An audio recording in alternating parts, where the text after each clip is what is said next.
Are you ready? It's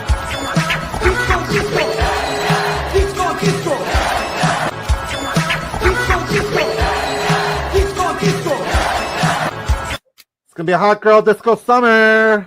I'm never doing that again. I apologize. Why did I do that? Here, let's fix it. Something cool.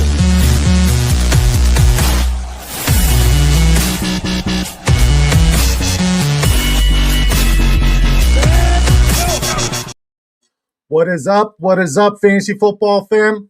Congratulations to everybody who made the semis. Congratulations to everybody who started Terrence Ferguson when I told them to last night. Congratulations to all the Puka truthers like yourself, truly. Congratulations to the guys who held on Kenneth Walker, the hope, the faith. It finally paid off. And yeah, man, what a weird and fantastic opening game that we got in week 16. I'm Disco from the Big Draft Energy YouTube channel. I'll be joined by two of my favorite content creators and fantasy football legends shortly. This is an impromptu pop-up stream, so bring your fantasy football questions. We will answer. I know we're live simultaneously on X as well, so if you guys are watching us on X, thank you guys so much for tuning in. But head over to the Big Draft Energy YouTube channel, smash a like, subscribe, and then feel free to ask all of your fantasy football questions because we'll gladly answer them. Yeah, here I'm joined by one of my favorite fantasy football humans on the planet. You could call him a content creator. You could call him one of the fantasy football founding fathers, one of the OGs. But this, ladies and gentlemen, is Greg Kellogg. He is a Fantasy Football Sports Writers Association. Did I get that correct? Fantasy Sports Writers Association, but Fantasy Sports Writers Association Hall of Famer. The game that we know and love is not what it would be without this man. So let's give credit where credit's due. Please, Greg, introduce yourself to the folks.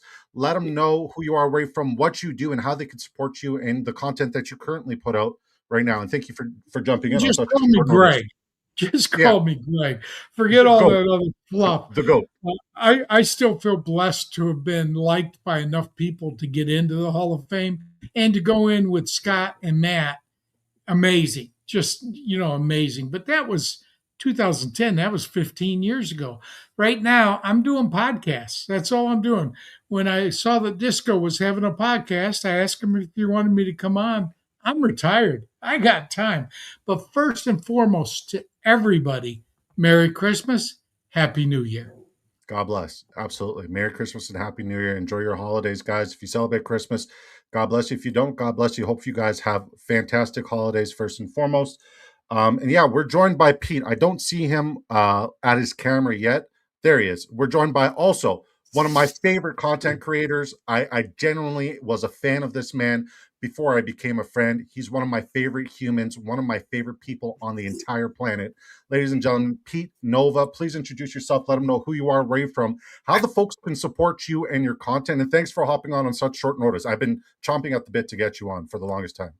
Yeah, man. I appreciate it. Yeah, I mean, it's been a little bit of time since we've been on. Life's been busy and, got so much going on. But yeah, you can find me at Player Profiler. My cat decided to jump in here. I got to get out of the room. Hold on. Hey, I love Pete, but I got embroiled in one of his controversies because he made a take and somebody called Pete out about the take. And somehow I got myself involved in that. Pete, I got one thing to say to you, buddy. Go Broncos. Hell yeah. Sorry. Heck yeah. No, he called them a fake or basically an illusion when they were 7-2 or something. Yeah.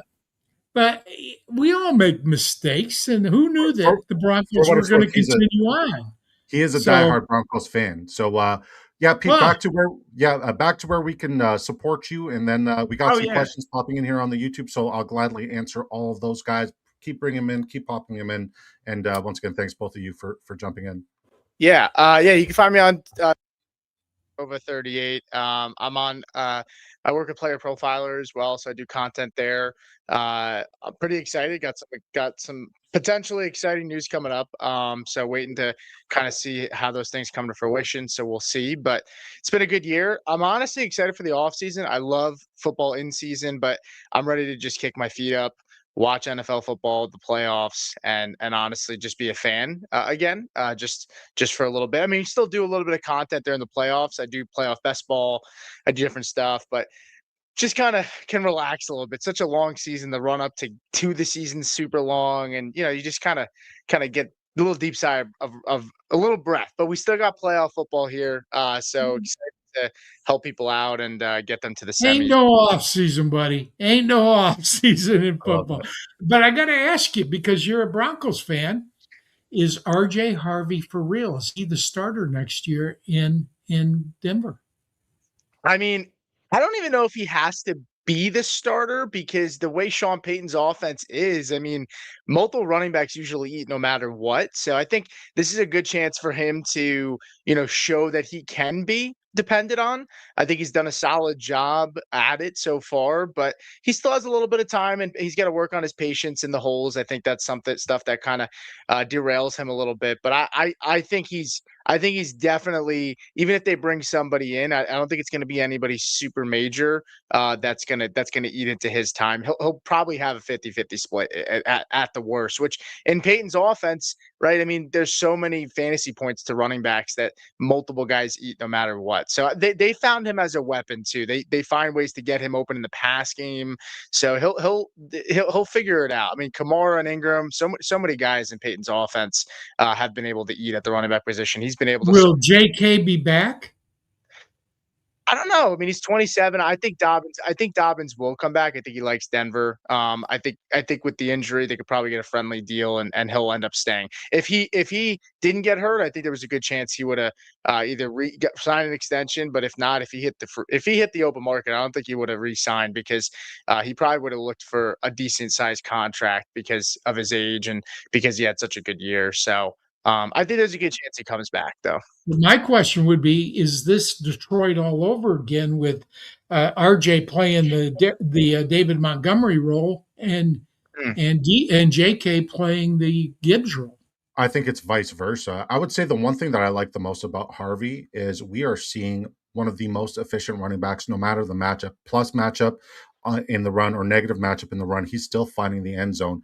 And he's not the type of back based off of his build to find the end zone, but still he does it early and often, and he does it Yeah. quite frequently. So what we're going to do is we're going to start answering fantasy football questions. If you guys want to get prioritized, we will be answering all super chats first, but we will try to get to every single one. We are simultaneously on both Pete's the fantasy football face off YouTube and mine. So I don't know which side this super came from, but nevertheless, thank you for supporting. This is a $20 super chat from LB Prods. He says, "Hey fellas, thanks. Recognize Marks may or may not play, so please help me decide what to do if he does not start. I have the following options for 2 spots: Marks, RJ Harvey, Marvin Harrison Jr., Loveland, Keenan, or Michael Carter." Does he say what the scoring format is here? Assume And now PPR. Just I'm assume. gonna I'm gonna make the assumption of PPR. So I think Marvin Harrison Jr. is a smash this week. I think you need to start Marvin Harrison Jr. based off of the splits that we've seen with Michael Wilson. And, we can't think that Marvin Harrison Jr. is going to get phased out because last time Marvin Harrison Jr. returned with Jacoby Brissett, we saw him get the elite usage prior to leaving with the heel. So Marvin Harrison Jr. is a must start. And I think RJ Harvey is probably your safest floor play because of how efficient he is. He's going to get all of the volume. It's a plus matchup. I have this game personally as the highest implied point total. So I think RJ Harvey's safe, but I don't hate the idea of Michael Carter. I think DeMarcado is going to squeeze in there, and also don't hate the idea of Loveland. I think you're in a good spot here, but I would go Marvin Harrison Jr. and RJ Harvey here as a priority. What say you, Pete? Yeah, I would have said the same thing. I honestly I'm not that high on Woody Marks this week. I know people are really excited about the matchup, but just with the injury issues, he's left games early, and it feels like a lot of times in these games that Woody Marks is set up against a really good matchup. I just feel like he hasn't really came through. So I actually happen to like Michael Carter. If you didn't want to go with Harvey, I have Carter ranked ahead of Woody Marks this week, but I would go with Harvey and Marvin Harrison as well. What about you, Greg? Well, I agree. Unless it's a tight end premium, I think Colson Loveland is going to eat this He, week. he did confirm that it was PPR. Yeah. Well, it's PPR, but did he confirm if it's tight end premium where No, you get a point and a half for a tight end? If there's it's no tight end premium, I want Loveland. If it's not premium, I'm going with what you guys said, Harvey and MHJ. I do like Marks this week, but better than Carter actually. But Okay. it's 6-1. I think we're going to see Marks get used a little bit more in the passing game this week. Marks has great receiving skills, and CJ plays much better at home than he does on the road. So I think Marks, if you got Marks in your lineup, make sure he's going to play, of course. But Absolutely. Sure. but Yeah, I will say my one I concern like with him, Marks, but I like Harvey better. I just yeah. like Harvey better. Well, So my one concern with Marks is he just can't seem to finish a game, right? I want a full 60 minutes, and he just hasn't really been able to do that. It is a fantastic matchup against the Raiders, who recently have been hemorrhaging fantasy production to the running back position. All right, thanks again for the super chat. That was from the Big Draft Energy YouTube side. I have figured out how to decipher which Yeah, side it's they're a on. little link. Link's Yeah, mine. The other one's yours. Comprende. All right, this is from Emal. This is the first question of the day. He says, PPR pick 3, Michael Wilson, Wan'Dale Robinson, Stephon Diggs, Jaden Reed, Xavier Worthy, Jaden Coker, or Jerry Judy. Greg, I'll let you go first on this one, buddy. okay, well, look, Michael Wilson took a real back seat last time Marvin Harrison Jr. was on the field with him. But every time that he gets a primary role, he performs. So I've got to believe eventually, even with Marvin Harris Jr., he's going to get 10 to 15 targets. If he gets 10 to 15 targets, he's got to be in your lineup, plain and simple. I do not like Wan'Dale against the Vikings this week. Vikings pass defense is pretty good. Especially as of late. Jalen Reed is a real question mark for me because he should be really good against that Chicago defense, but it's Chicago, it's outside, it's in the Windy City. I will say this, Jalen Coker was on our Snap Crackle Pop. He was one of our guys, or no, it was last night. He was one of our sleepers this week. So you might want to look at Coker. Personally, I'd do Diggs and Wilson would be my 2 starters. You need one more. Oh, you need 3? Well, then I'd put Coker in as the 3rd. Okay. Pete, do you have any deferring response here?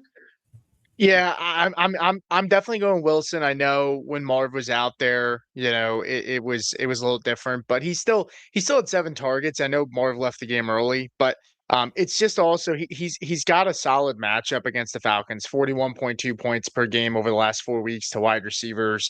So I like Michael Wilson. You got to start him, right? I mean, he produced even in a tough matchup against Houston last week. So I'm definitely starting Marv. I'm sorry, Michael Wilson. I actually prefer Wan'Dale Robinson. I know, the matchup isn't super ideal, but I like Wan'Dale. I have him as he's a low end wide receiver 2 for me. I have him at 24 this week, and then I have Diggs over Jaden Reed. That Chicago secondary got Jalen Johnson back. They got reinforcements back there.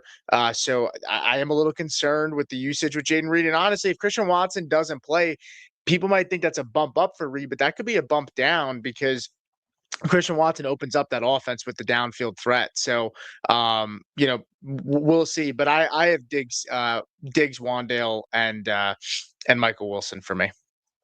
I'm going to say I have Stephon Diggs. I think Diggs is in a smash matchup when you're looking at the Baltimore Ravens all season long. Consistently, they've been top 10 most advantageous matchup in the slot. They've been hemorrhaging fantasy production there.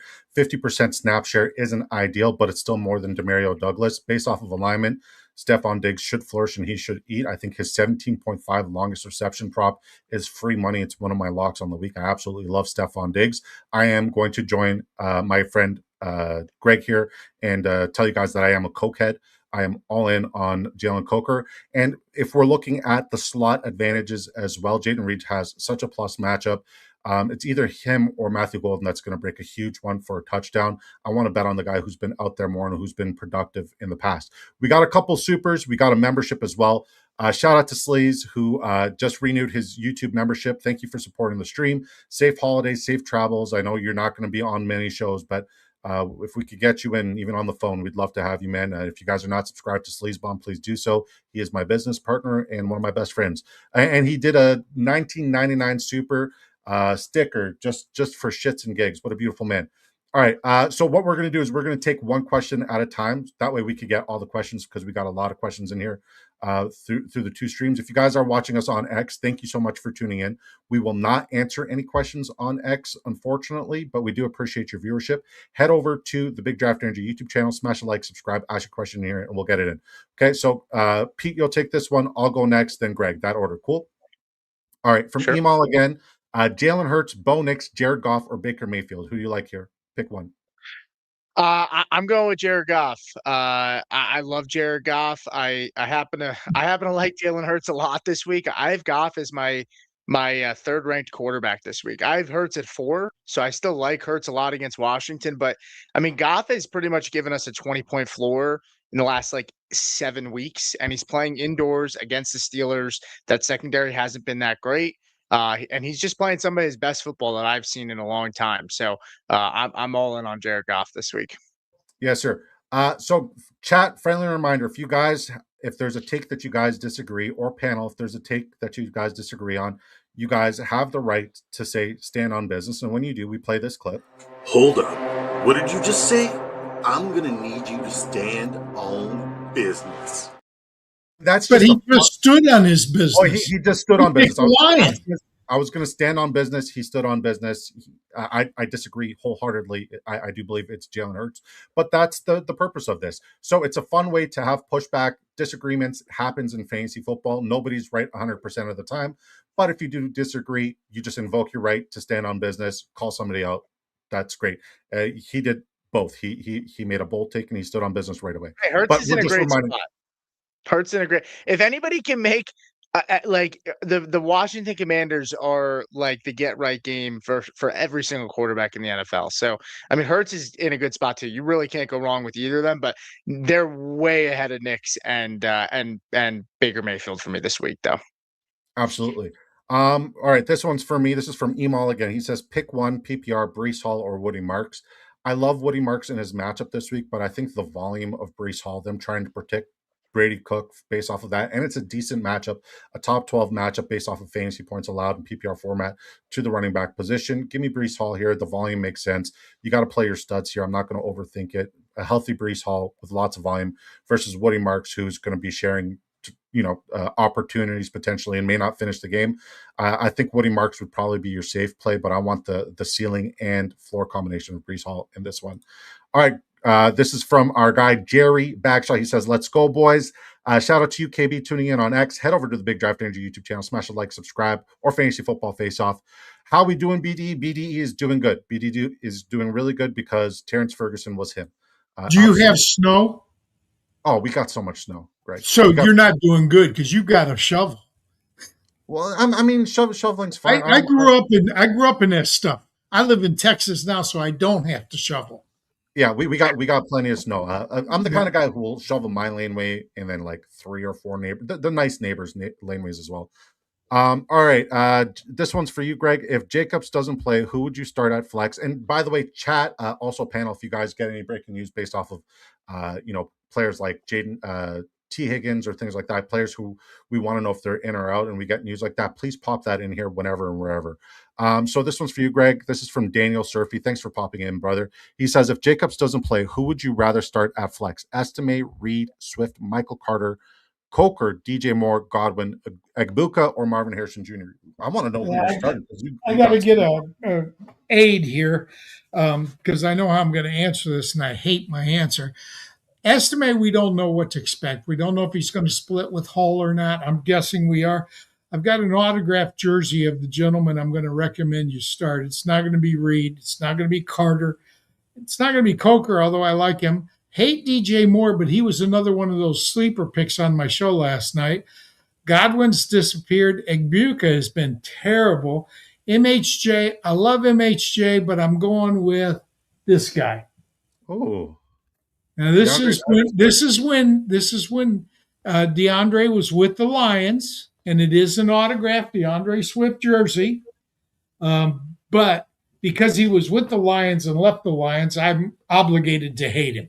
So, but he's got the highest upside. This is a guy that can. It's a tough matchup. Green Bay is not a piece of cake, but he's got the speed that he could bust one at any time. So.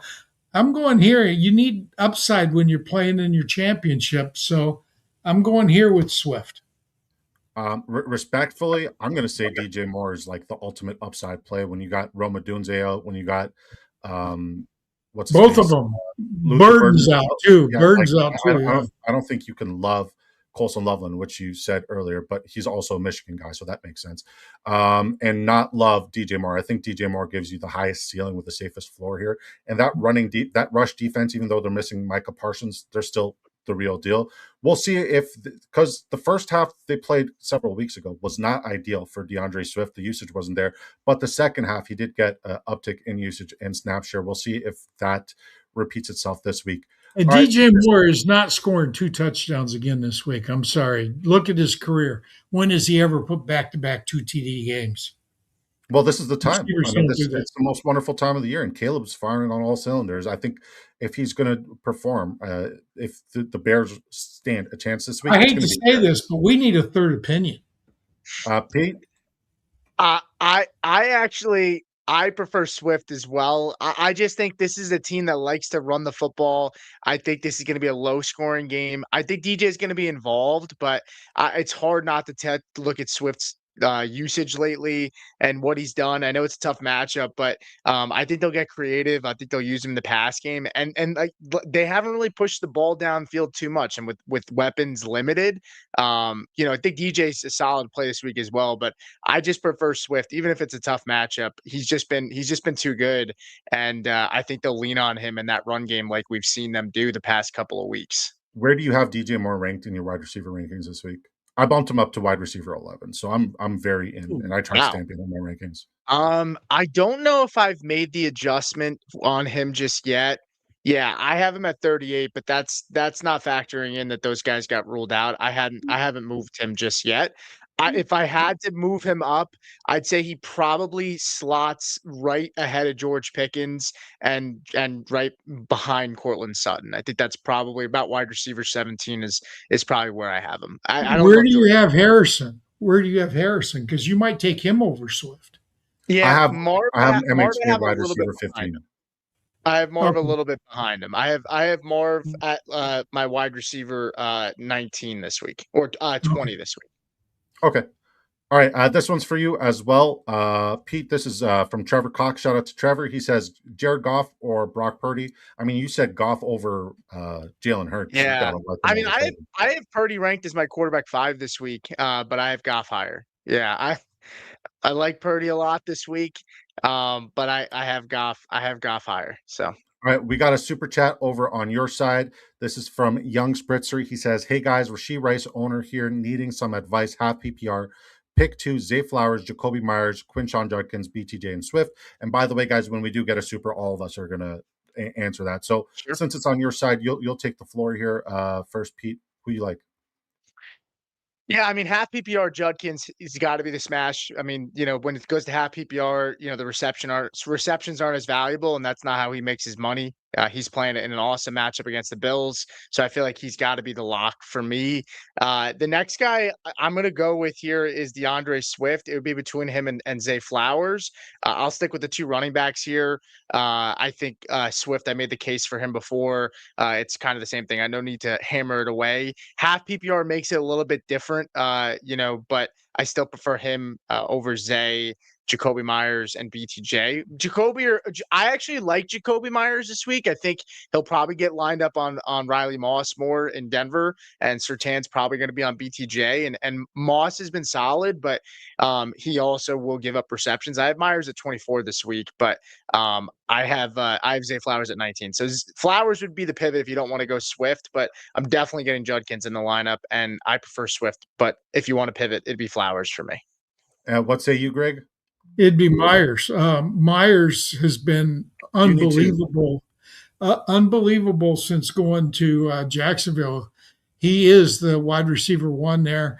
Half PPR. I'd prefer full PPR because he's more of a possession guy than a down and field guy. But Myers would be the first one I'd go, and then I'd flip a coin between Swift and Judkins, but I'd probably lean towards Judkins as the second player. But Myers would definitely be in my lineup. Yeah, I'm gonna go for the touchdown upside because it's half PPR. Give me Quinshon Judkins. The volume should be there, and it's an advantageous matchup when we're looking at the Buffalo Bills. They've been hemorrhaging fantasy production to the running back the entire season. It's been top four since their bye. So, yeah, give me Quinshon Judkins. I absolutely like him to bounce back this week, and I'm going to shoot for the touchdown upside. Hopefully, BTJ can get loose, and I am contractually obligated to respond BTJ. So I'm going to go with BTJ, especially if you're playing against a guy like somebody say started Patrick Surtain. But like when you're looking at Denver, yes, they run man defense at a 49% clip, but the snaps where they're not going to be in man defense, the X wide receiver has gone deep. And when you're looking at a Liam Cohen offense, the alignment where they switch up where the receivers line up is more frequent than any other team. So I'm not really worried about the PS2 traveling. And if they are in zone defense and, the alignment is positive, give me BTJ for the touchdown upside. But I do think Swift is the safer floor pick here as well. I think Myers and that was why I picked Flowers over Myers, is just because I'm ranking a lot of guys for ceiling this week. If I think a guy has a higher ceiling, that's usually who I'm taking. I don't believe in playing it safe at this time of the year. I think you got to take chances. Good call. So, yeah, I will say the only reason why I don't like Zay is because as of late, the Patriots defense without Milton Williams, the rush defense has been putrid. So I think it's just going to be a heavy dose of Derrick Henry, and then might sprinkle in, a little bit of Isaiah Likely, might sprinkle in. Boy, wouldn't that be nice? I'm a Derrick Henry owner, and the only one that stops Derrick Henry is John Harbaugh.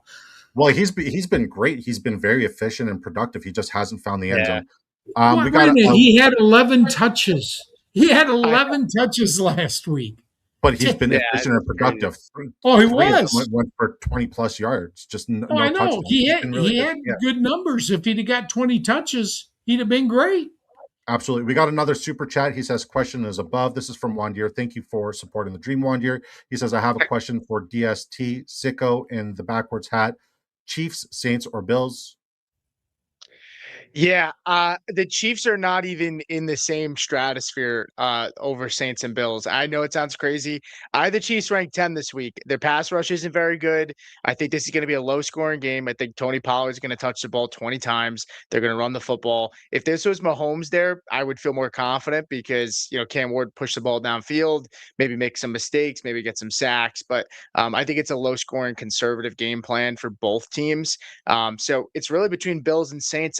I have Bills at 2. I have Saints at 3. I think the Saints are a safer play. I've been going back and forth here. My gut's telling me the last 24 hours that I should put the Saints ahead of the Bills, to be honest with you, just because, look, Cook in the Superdome, I think it's Superdome, right? A rookie quarterback making a second start in a really, really tough environment. And that Saints defense has rattled off 2 really good wins against 2 solid offenses. And that defense is a top 10 defense in EPA the last couple of weeks. So I would say Saints are probably the play over the Bills. I've been going back and forth with it though. So flip a coin, but I think Saints are safer just because the Bills' run defense is the scariest thing with Judkins if some weird stuff starts to happen. So yeah, that's kind of I would say go with the Saints. I think it's the Chiefs, and it's not even close. We got another super chat here from Tyler's Perry 334 4099. Thank you for supporting the dream. He says Loveland or Schultz, Devonta Smith or Jaden Reed. I'm up 40. God bless you. I think Loveland is a safe answer here, and I also love Devonta Smith. Schultz has been very good, and he's getting a lot of play. But Michigan guy. Plus, I do believe he's going to eat this week because all those receivers are gone, and I think Green Bay's going to get a lead. Well, I know that, but that's why I say I like him. But I don't think Schultz is a Michigan guy. Schultz has been eating. He's been on the field a lot. Loveland splits time, but with Dunze and Bird now, if the Bears fall behind, this is for the division. They're going to throw. And if they throw, they've got to have somebody to throw to. And I don't trust DJ Moore. I know you do, but I would go Loveland here. And on the other side, I agree that Hurts is going to have a good game, and I think he's going to be throwing to Devonta Smith. Yeah. So back to what I was saying, it's Colson Loveland. I like Colson Loveland. When you're looking at receptions given per game, it's a top 5 matchup. The Green Bay Packers give a lot of receptions, not a lot of yards to the tight end position. I don't know what Loveland's receptions prop is at right now, but I would be inclined to take the over. And Devonta Smith, he has one of the best matchups in football when we're talking about the slot position. The Washington Commanders give up the most fantasy points per game to the slot position at over 18.4 fantasy points per game in the slot. So I love that. Pete, what say you? Yeah, I think Schultz is actually the quote unquote safer play, but I have Loveland ranked higher. I think the ceiling's much higher for Loveland. Packers the last 4 weeks, I know over the season they've been susceptible, but last 4 weeks just 15 receptions and 1 touchdown. But ironically, the 1 touchdown is to Colson Loveland, who played them Yes, two sir. weeks ago. Yes, sir. So I'm going with Loveland, and then yeah, Devonta Smith is a smash play. I know it's been a little bit weird, but outside of last week, I think I don't have it in front of me, but I answered it last night. I think he only had 2 games in the last like 8-9 weeks where he had like under 7 targets. This is a get right game for this Philly offense? That they're gonna air it out, I think, decently. So I love Devonta in this matchup. Yeah, it's fantastic. And I think you just convinced me to hedge my Colson Loveland exposure and like how much I'm starting him this week by putting a Cole Kmet anytime touchdown bet. All right, another $1 super from our good friend Wandir. He says, question for all the boys. I got Etienne and Hendy, and as locks, need to flex one. Judkins, Swift, Mike Evans, or Cortland Sutton. Greg, I'll let you take this one first. Does he say PPR? I'm He assuming did. it's PPR because his prior one was PPR. Okay, well, all Evans does is catch touchdowns, and he caught a lot of passes last week for a lot of yards. Yeah, Judkins might be the smart play here, but I think I'm going Evans here. yeah. Pete? I think with Quinshawn Judkins, and like we'll get Pete's answer, but just to talk about Quinshawn Judkins, yes, it's a fantastic matchup, but I'm very curious about the offensive line injuries there. But where are you at with this one, Pete? Yeah, I would say Evans for me as well. If you really wanted to play it safe, Judkins, I think you're definitely in line for like 80 yards and maybe a touchdown with Judkins. But I think Evans is this high ceiling play. This is a divisional game. Both these teams need this really, really badly. I expect there to be I look back at the late game we saw last year with these two teams where it was pretty high scoring as well. I don't expect both of these defenses to put up much of a fight. Yeah, this is a 50-50 split, and it's between Mike Evans and Cortland Sutton for me. Judkins, I'd bump up if we get some offensive line help like Wyatt Taylor to be healthy and whatnot, but we don't have that news right now. So it's a toss up between Mike Evans or Cortland Sutton, but I'll agree with the panel. I'm going to lean with Mike Evans here. All right, we got to scroll all the way back up here, and we're going to go rapid fire. I'll go first here. This is Trevor Cox as well. He says Hampton or Tyrone Tracy. I don't care about the format. No Quinnen Williams. Give me O'Marion Hampton. He's back off of his injury now. This is the 3rd week. The usage has been up there. The efficiency per touch, I like it. And I don't want to start Tyrone Tracy. I think he's flexible. I think he's in RB3 territory against the Minnesota Vikings, but I do like O'Marion Hampton, especially with no Quinnen Williams. This one is for Greg. And if we don't get like a scoring format here, let's just assume it's PPR. He says Jaden Reed, Juan Jennings, or Tet. I'm assuming that Tet may be limited because he's missed practice this week. I'm going with, and again, Jennings is another guy that's been injured. So you got to check the reports and see if they're playing. I would go with Juwan Jennings here over Reed. The Green Bay situation is just too muddy. You don't know who's going to do what. And I think Disco hit it. If Watson misses the game, that changes their whole passing structure because he is their deep threat. And that allows people to sit on those crossing routes. So I like Tet, but I'm not sure he's playing. So I'm going to recommend Jennings. I don't like him on a crossing route. I like him in the seam, especially when you look at Yeah. Matt LaFleur. It's either a seam or a post where Jaden Reed's going to go big. Him or Golden. One of those two. I'm praying it's Golden for my best ball exposure, but it is what it is. Oleg Chernyshov says, could you rank Harvey, Wandell, Marvin Harrison for flex spot? This one's for you, Pete. Uh, Yeah, it'd be between Marv and Harvey for me. I'm going with Harvey. He did a really good job in a tough matchup last week. The fantasy, like we talked about, the fantasy points in this offense for the running back position is just way too high. I will take him over Marv here. I mean, he had 10.5 points last week, which maybe wasn't what we wanted, but 19 carries. I mean, they did not really split much with Jaleel.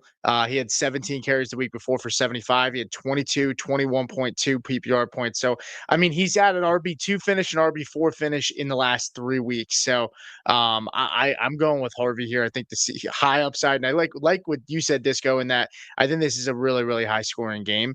Yeah. So I'll take the guy in the high scoring game. I will say he is going to be touchdown dependent, but he just seems to find the end zone. He has what, Yeah, nine, he ten does. touchdowns He's right got now? a nose for the end zone. He does. They scheme so many plays for him in the end zone. Yeah, and they always seem to get into the red zone, and he's top 24 since J.K. Dobbins has gone down in rush attempts from the 10 and top 16 in rush attempts from the 5 since J.K. Dobbins has gone down. So, yeah, give me him. They always find a way into the red zone. It's absolutely fantastic. We got another super, so we're going to pop down there. All right, this is from Josh Hagan. He says, message is above. All right, trying to find it. Do you guys see his message? I'm just laughing. Well, he's looking for that, Pete. How can you have a Phillies banner and a Denver banner? My dad's a Reds Pete, fan. where you live, man? I'm in PA, but my dad's a Reds fan, and so it was always cheaper to see Reds Phillies than Reds Yankees. So it's kind of happened. Comprende. All right, so here's the question. He says, half PPR, Aaron Jones, estimate Harvey at running back, Jamar Chase, Waddle, Wan'Dale Robinson, Christian Watson, and Persall at wide receiver. Need an RB. Kyron went already. 2 wide receivers and a flex. I think Aaron Jones is in a fantastic situation and matchup. I like him to absolutely smash. I do think Jordan Mason's good for an anytime touchdown, but I think both of them eat against New York Giants, which is a top 3 matchup on the ground all year long. And then I think estimate is your ceiling play, especially if you're behind. Kyron kind of did a dud, not finding the end zone. The 20 touches was nice. And the lock for over 13.5 rush attempts was great. I think estimate is your ceiling play because you want to start running backs against New York Jets.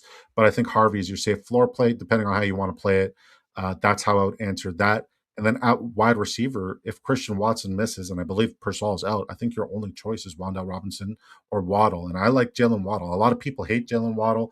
They're fearful of the number 1 DJ Turner shadowing him. But when you look at the Bengals, they play zone defense predominantly. They actually play zone at one of the highest clips. And the reason why you bring in a Quinn Ewers over Tua Tagovailoa is because Quinn Ewers is going to get rid of the freaking football and feed his guys. So give me Jalen Waddle here. I'm playing for the upside. I'm not starting Wan'Dale Robinson this week. What say you, Pete or Greg, whichever one wants to go here? You can go first. All right. Well, I'm not assuming he needs a running back. I'm assuming he needs 2 wide receivers and a flex. I'm not sitting Jamar Chase. He says he needs a running back, 2 wide receivers, and a flex. Okay.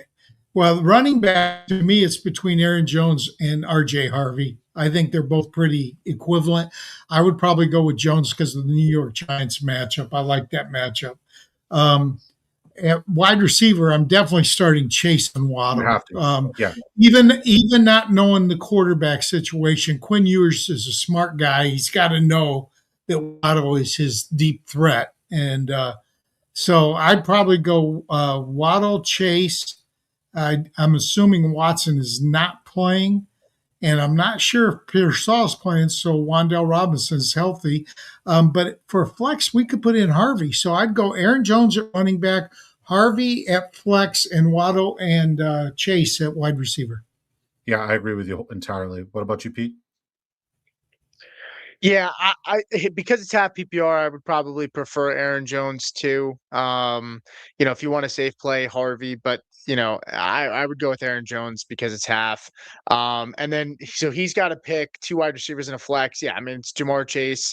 I'm not taking a chance with Pearsall. So I'm not waiting on that. That's just foolish to be honest with you. So you need 2 receivers. So yeah, I mean Chase. I would go back to the well with Waddle in a good matchup. I know it's sketchy with yours, but I would still roll the dice there. And yeah, I mean, if Christian Watson's playing, I'm going to play him over Wan'Dale Robinson, but it's a big if, right? But if Watson's out there, I'll play him over Wan'Dale. I don't know the times of those games, so I don't even know if we're going to get a decision. Oh, remember though, you could do Harvey over the third receiver because it's a Yeah. flex. Yeah, I guess that's true. Yeah, I think I would probably go with Harvey then too. If you could flex one, I would go with Chase, I'd go Waddle, and I would go with Harvey. Yeah, that would probably, and I would go with Aaron Jones. So that would be my 4. Now Yeah, I will make one change because you did say if Watson's playing. If Watson's playing, I'm putting him in over Waddle. I'm still not doing playing. that. Yeah, I'll do that. If he's playing, I'm putting him in over Waddle because he just needs 3 catches to score more than Waddle, and we don't know about yours. That's the only reason. He's just a better Quentin Johnston, in my opinion. This is from we got Colby the Cattle Dog saying, "Hey, that's the wife." Dustin Stone. So we're gonna go back to one at a time, and we'll try to go rapid fire because we got a lot to get through. Dustin Stone says, "Got hit by Puka last night. Yay! Who has the best upside? T. Higgins, Christian Watson, BTJ, or Judkins?" I think the answer unequivocally is T. Higgins in a plus matchup. I think T. Higgins has to be right up the play. But is he playing? I don't know if he's playing either. Yeah. He's missed practice all week. If he's not, I think the answer is Christian Judkins. All right, Greg, this one's for you. We got Merry Christmas from Jerry. Merry Christmas. That's an easy one. KB, we see your question over on X. Head over to the Big Draft Energy YouTube channel, smash a like, subscribe, ask your question in here, and we'll gladly get to it. LB Prod says, "Hey, thanks for doing this. Super Torn, you're very welcome. I can start too. Woody Marks, RJ Harvey, Marvin Harrison Jr. We answered this. It was a super. Okay, user says, pick one flex, PPR, Mike Evans, Jameson Williams, Travis Etienne, Emmanuel Wilson. This one's for you, Greg. I love Travis Etienne, but I'm sorry. I'm going to go JMO here. I think Detroit's going to eat up that Pittsburgh defense in Detroit. And by the way, hi, KB. We got another super sticker here from Tate's Sutton. Thank you for the super. Did he ask a question? Generally appreciate the super. Thank you for supporting it. He did ask a question. Yeah, it's 2 up. It says full PPR, need a wide receiver flex. Do I go with Reed and Mika? Yeah, you got it. Tate Sutton with the super. Thank you for supporting the dream. He says full PPR, need a wide receiver and a flex. Do I go Reed, Emeka, or Addison? Then for flex, I got Harvey, Gainwell, estimate. Need a wide receiver and a flex. So I think your wide receiver here has got to be Jordan Addison for floor, Reed for ceiling, and Mekabuka somewhere in between. I want to do this stand on that. I want to do the stand on that. You want me to stand on business? Yep, I do. I love this. Okay, cool. Hold up. What did you just say? I'm going to need you to stand on business. All right, floor is yours. What do you need me to stand on? How can you go with – you can't go with Emeka because he's been putrid since week 6. I didn't say Reed hasn't been all that much either. And although Addison hasn't been great, we know he's got chemistry with JJ. And that matchup in New York is prime for Reed to break out. Reed has got to be the right wide receiver. I don't think it's even close with the other two. Well, I mean, I'm looking at the matchup, right? You got Jalen Johnson, who's healthy and back, and he's going to be in the alignment. If we don't have right now Christian Watson, sure, that gives Jaden Reed a bump, but I still think it's going to be all Josh Jacobs in the run game. It's an ugly weather game, like Pete alluded to earlier. So for that, Jaden Reed doesn't give you the most upside. When we're talking about upside, you want to go against the advantageous matchups and talent. And Jordan Addison has been peppered with targets. That's what I said. Yeah, I answered Jordan Addison. You didn't choose Addison. I did. Oh, play the tape back. I don't think you did. What did I say? I said Addison's the answer. Reed gives you the high ceiling. And Mecca is all right, well, if you chose Addison, I'm not making you stand on business because I agree with that. I already did stand on business. All right. So I think Harvey would be your flex play here as well for the floor. But if you need the ceiling, say you got hit by Puka or Stafford or K9, I think Estimate's got to be your ceiling play there. But I do like Harvey as a floor. Any differing responses here? Yeah, I like Gainwell. Gainwell just really impressed me the last time I watched him play. He's very quick. He runs with vision, and he's playing Detroit, who is not. Detroit is better against running backs than they are receivers. But Gainwell's the type of running back that can score on Detroit. So, and they're going to score points in that game. That run game travels. So I don't hate that call. I think you got good problems here at the running back position. What about you, Pete? Yeah, I mean, I'm still going with Igbuka. I'll be the one that says it. I'll go with Igbuka, and I would go with Harvey. I actually do like Addison more than Jaden Reed. This that he knows how to find the end zone. The offense has looked a little bit better. So, and the Giants suck. Jawan, I just love saying that as a diehard Patriots fan. I just had to put that out there. I don't know whose turn it is. I'm going to assume it's. I'll take this one because I've answered it in the chat. Juwan Johnson, or Darren Waller? It's Juwan Johnson because you don't know what to expect with Quentin Ewer, and Juwan Johnson he's top 10 tight end, so you don't take him out of your lineup. Just keep him there. Absolutely. There is no relaxing. Holy crap, we are behind. Pete, what's up? This is from Jared King. He says, "What's up, fellas? Pick 2: Harvey, Dowdle, Aaron Jones, Emmanuel Wilson." Let's just go rapid fire.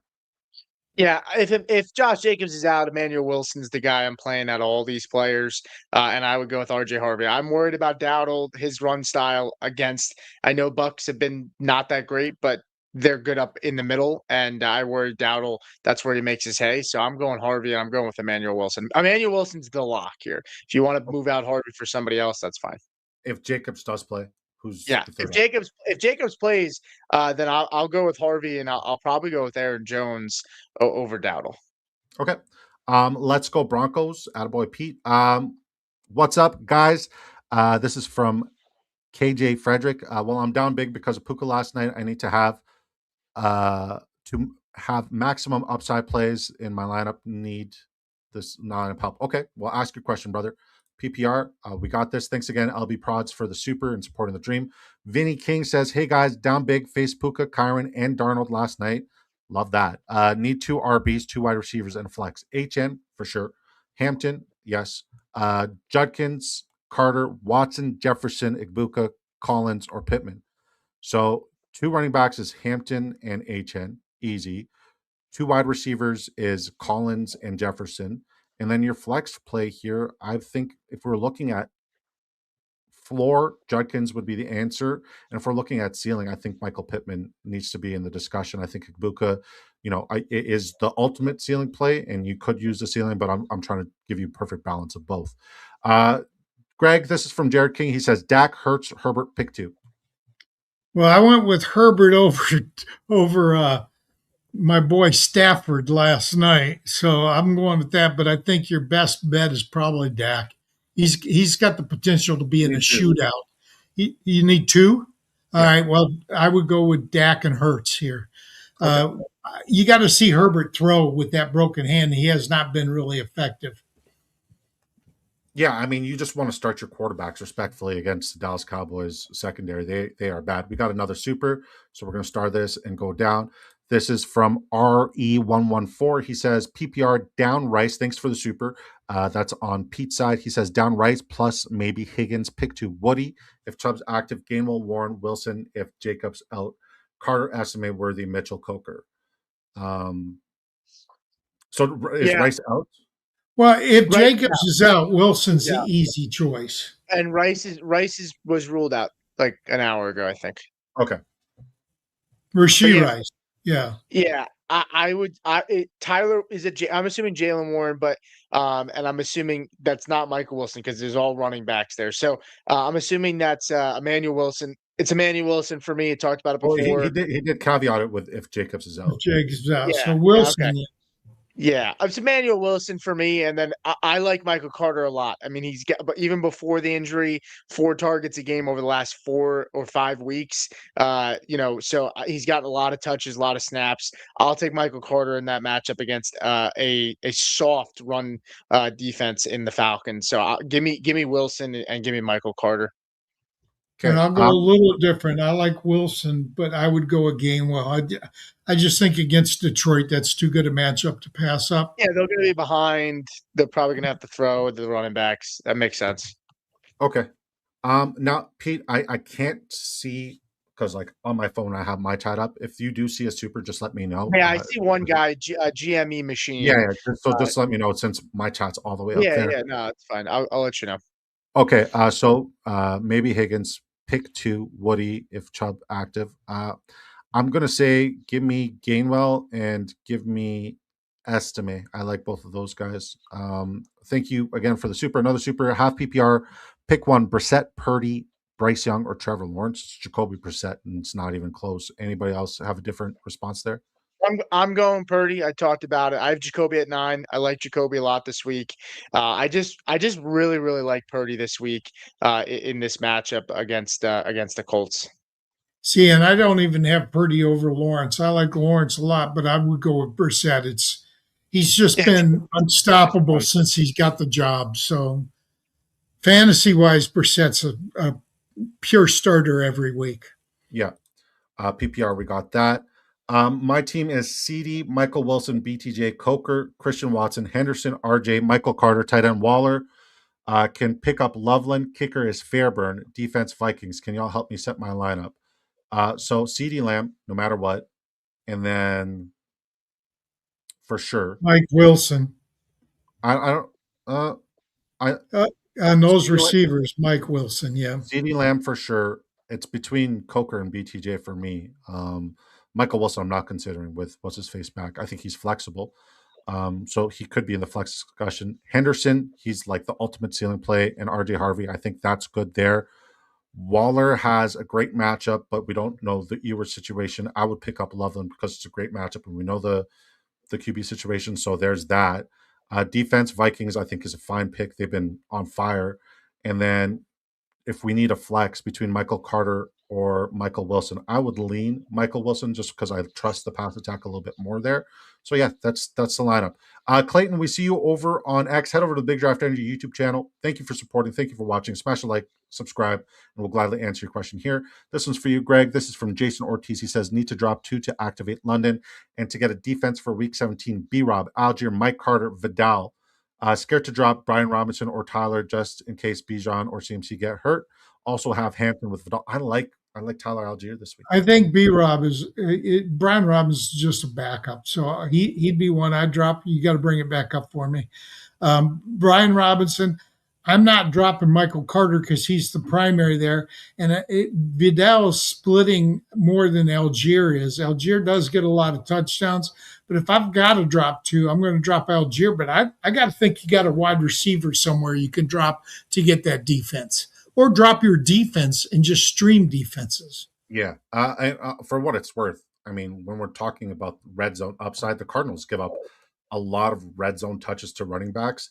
And Tyler Algier has more red zone touches than Bijan Robinson. He's top 24 in the NFL. He's great within the 5. So I love the touchdown upside for Tyler Algier. I think he's in RB3 flexible territory. Got hit with Puka last night. Need upside half PPR. Flex T. Higgins, Watson if they are playing Judkins or BTJ. This is from Dustin Stone, and this one's for you, Pete. Yeah, we have a super chat after this. Let's see.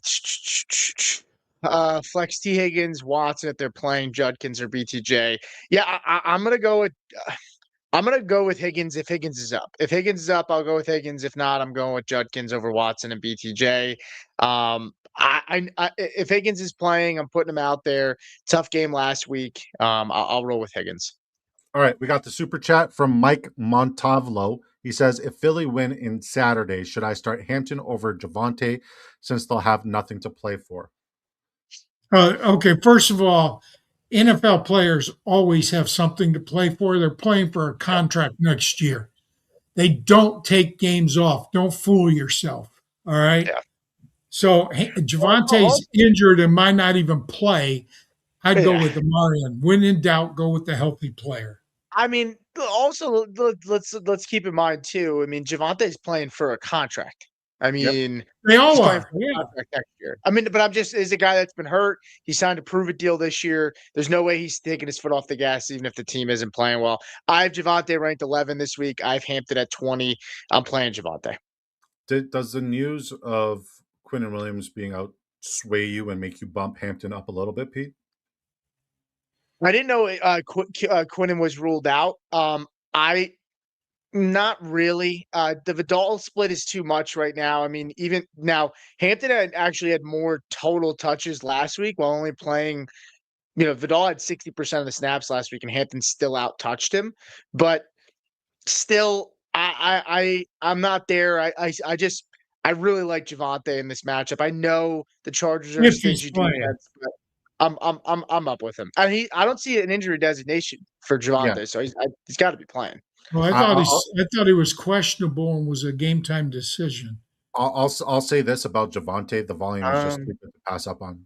It's just too good to pass up on. So I think Javonte I do have ranked slightly oh higher, but yeah, I okay. just don't think He enough. was listed as limited, but Yeah, it looks like he's going to be good to go. yeah, No, and he came back from the injury and finished the game against Minnesota, so he'll be fine. All right, hi guys. Start. This is from Paul. Paul. This is from Paul P. He says, "Hi guys. Start Aaron Rodgers or Kirk Cousins this week. Riding high after Puka 46 points last night. I don't know whose turn it is. I think it's Peters.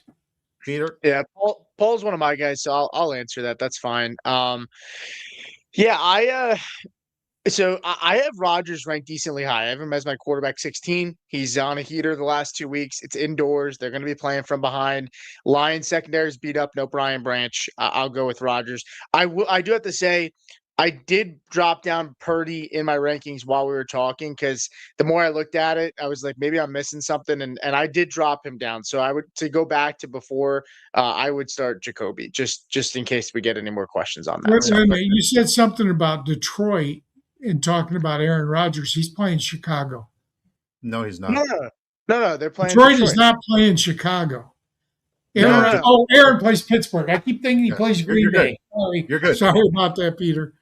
Nah, You're you're good good. for everybody's good for a brain fart once an hour. It's Oh fine. man, I'm good for a lot of them. Jason Ortiz says start 3. Barkley, yes. Javonte, yes. Cortland Sutton, Terry Hampton, Michael Carter. It's between Sutton and it's Hampton. Give me Barkley. I'm Give me assuming Javonte. that's scary Terry McLaurin. Yeah. Give Okay. me Barkley. Give me Javonte, and give me. I do like Hampton, but I think Sutton gives you the ceiling. So give me Barkley, Javonte, and Cortland Sutton. This one's for you, Mr. Greg. He says QBs are Bo and A-Rod. Got you. We got that. Loveland or Ferguson this week from Brain Cells.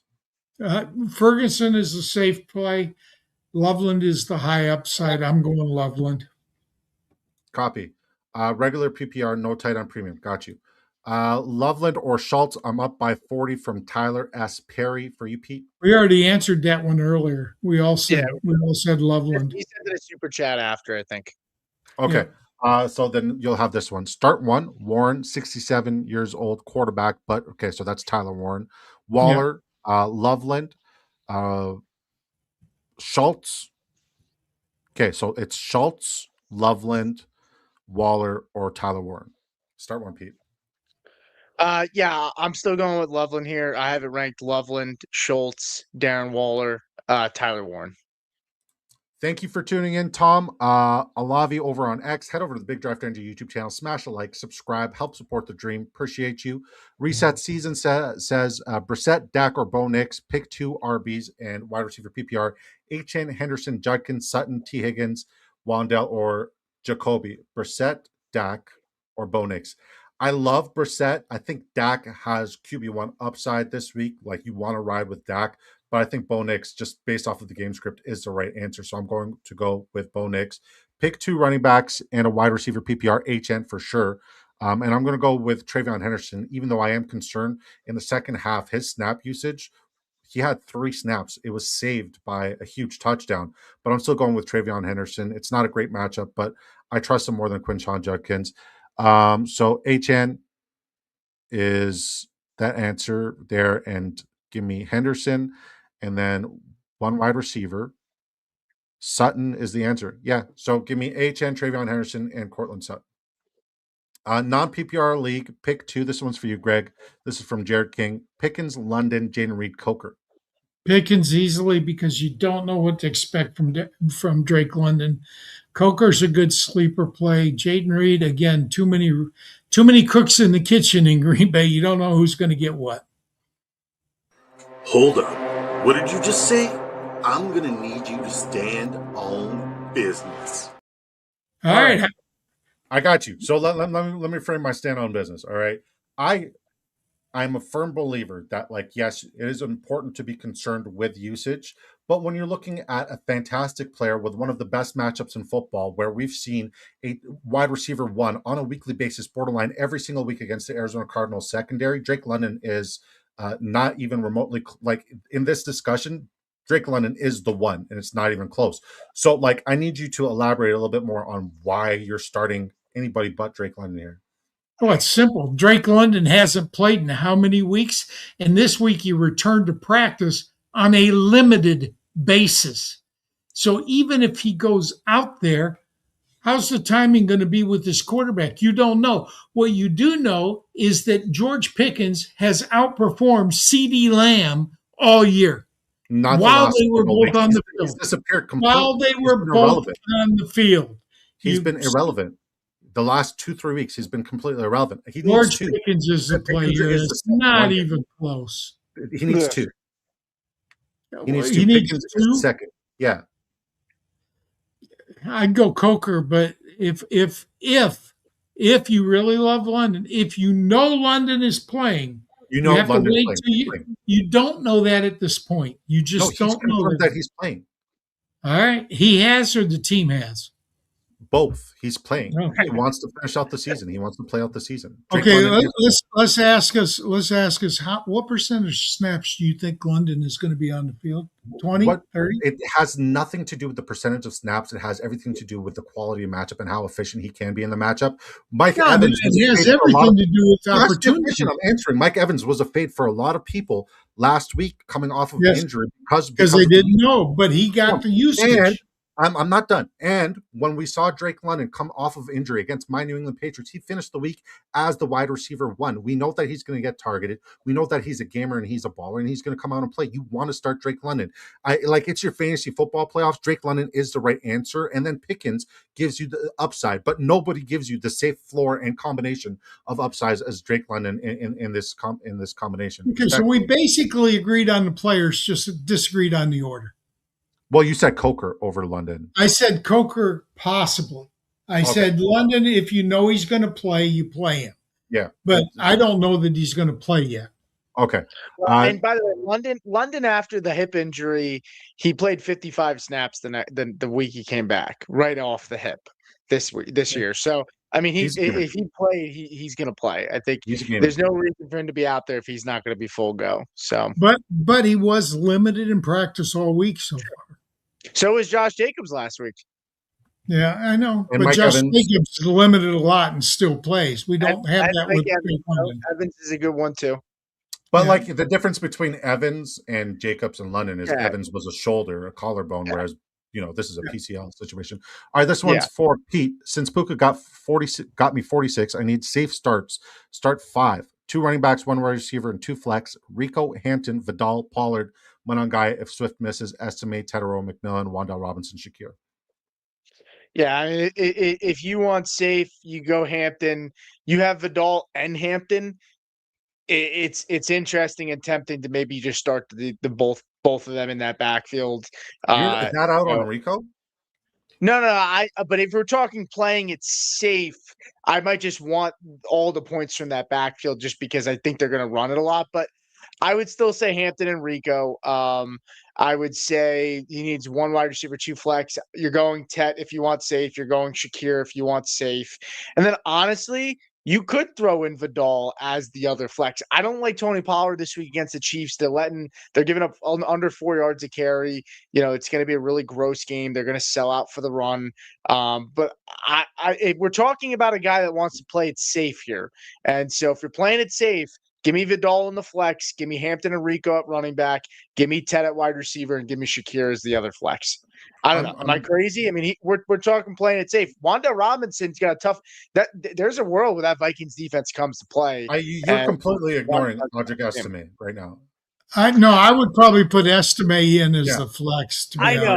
When we say safe, I know it feels like Estime's gonna be, but like, if the guy's really trying to play it safe, I know Vidal is gonna get touches. It could be weird with Estime. Evan Holt could go get touches. I mean, I know, w- but You like will Evan get Hall, Audric touches. Esime, yeah, like they'll both get touches, but it doesn't matter. The quality of touches are going to be significant against a terrible New York Jets I know. run defense. I'm And I I'm just just like thinking attacking the Jets because I'm a Patriots fan. he's playing it safe. That's why. That's I the think only reason Esime I is the say safe bet. I think he is yeah. over Vidal. Yeah, I think if you're going to pick between two, like I don't like cucking my running back room respectfully. I hear Okay, you. Jay Poole This says is you. yeah, PPR. Should I start Burrow, Lamar, or Stroud? Lamar. I like Joe Burrow. I think it's a fantastic matchup, but Lamar is going to have to be all world to beat this Patriots defense. I think Stroud's got a plus matchup. I love Joe Burrow's matchup, but just based off of my rankings and just the game script, I think Lamar's the answer. Also, should I start Cam Little, McPherson, or Reichert for kicker? Thanks, fellas, and happy holidays. Happy holidays to you. I think the I'll be right answer is back. yeah, I think the answer is Reichert. I do like Reichert a lot this week against the New York Giants. I think that the Minnesota Vikings are going to be able to move the ball at will. I just don't think that they're going to be able to score touchdowns at will. For that, I think Reichert's going to be able to put up a lot of points. Give me Reichert. I like him over 1.5 kicker points. I think it's one of the freer props on the week. We'll just take him out here until he's ready and comes back. This one's for you, Greg. This is from Matt Carmody. He says, full PPR. If Jacobs is out, would you start Wilson over Worthy or Godwin? That's Emmanuel Yes. Wilson.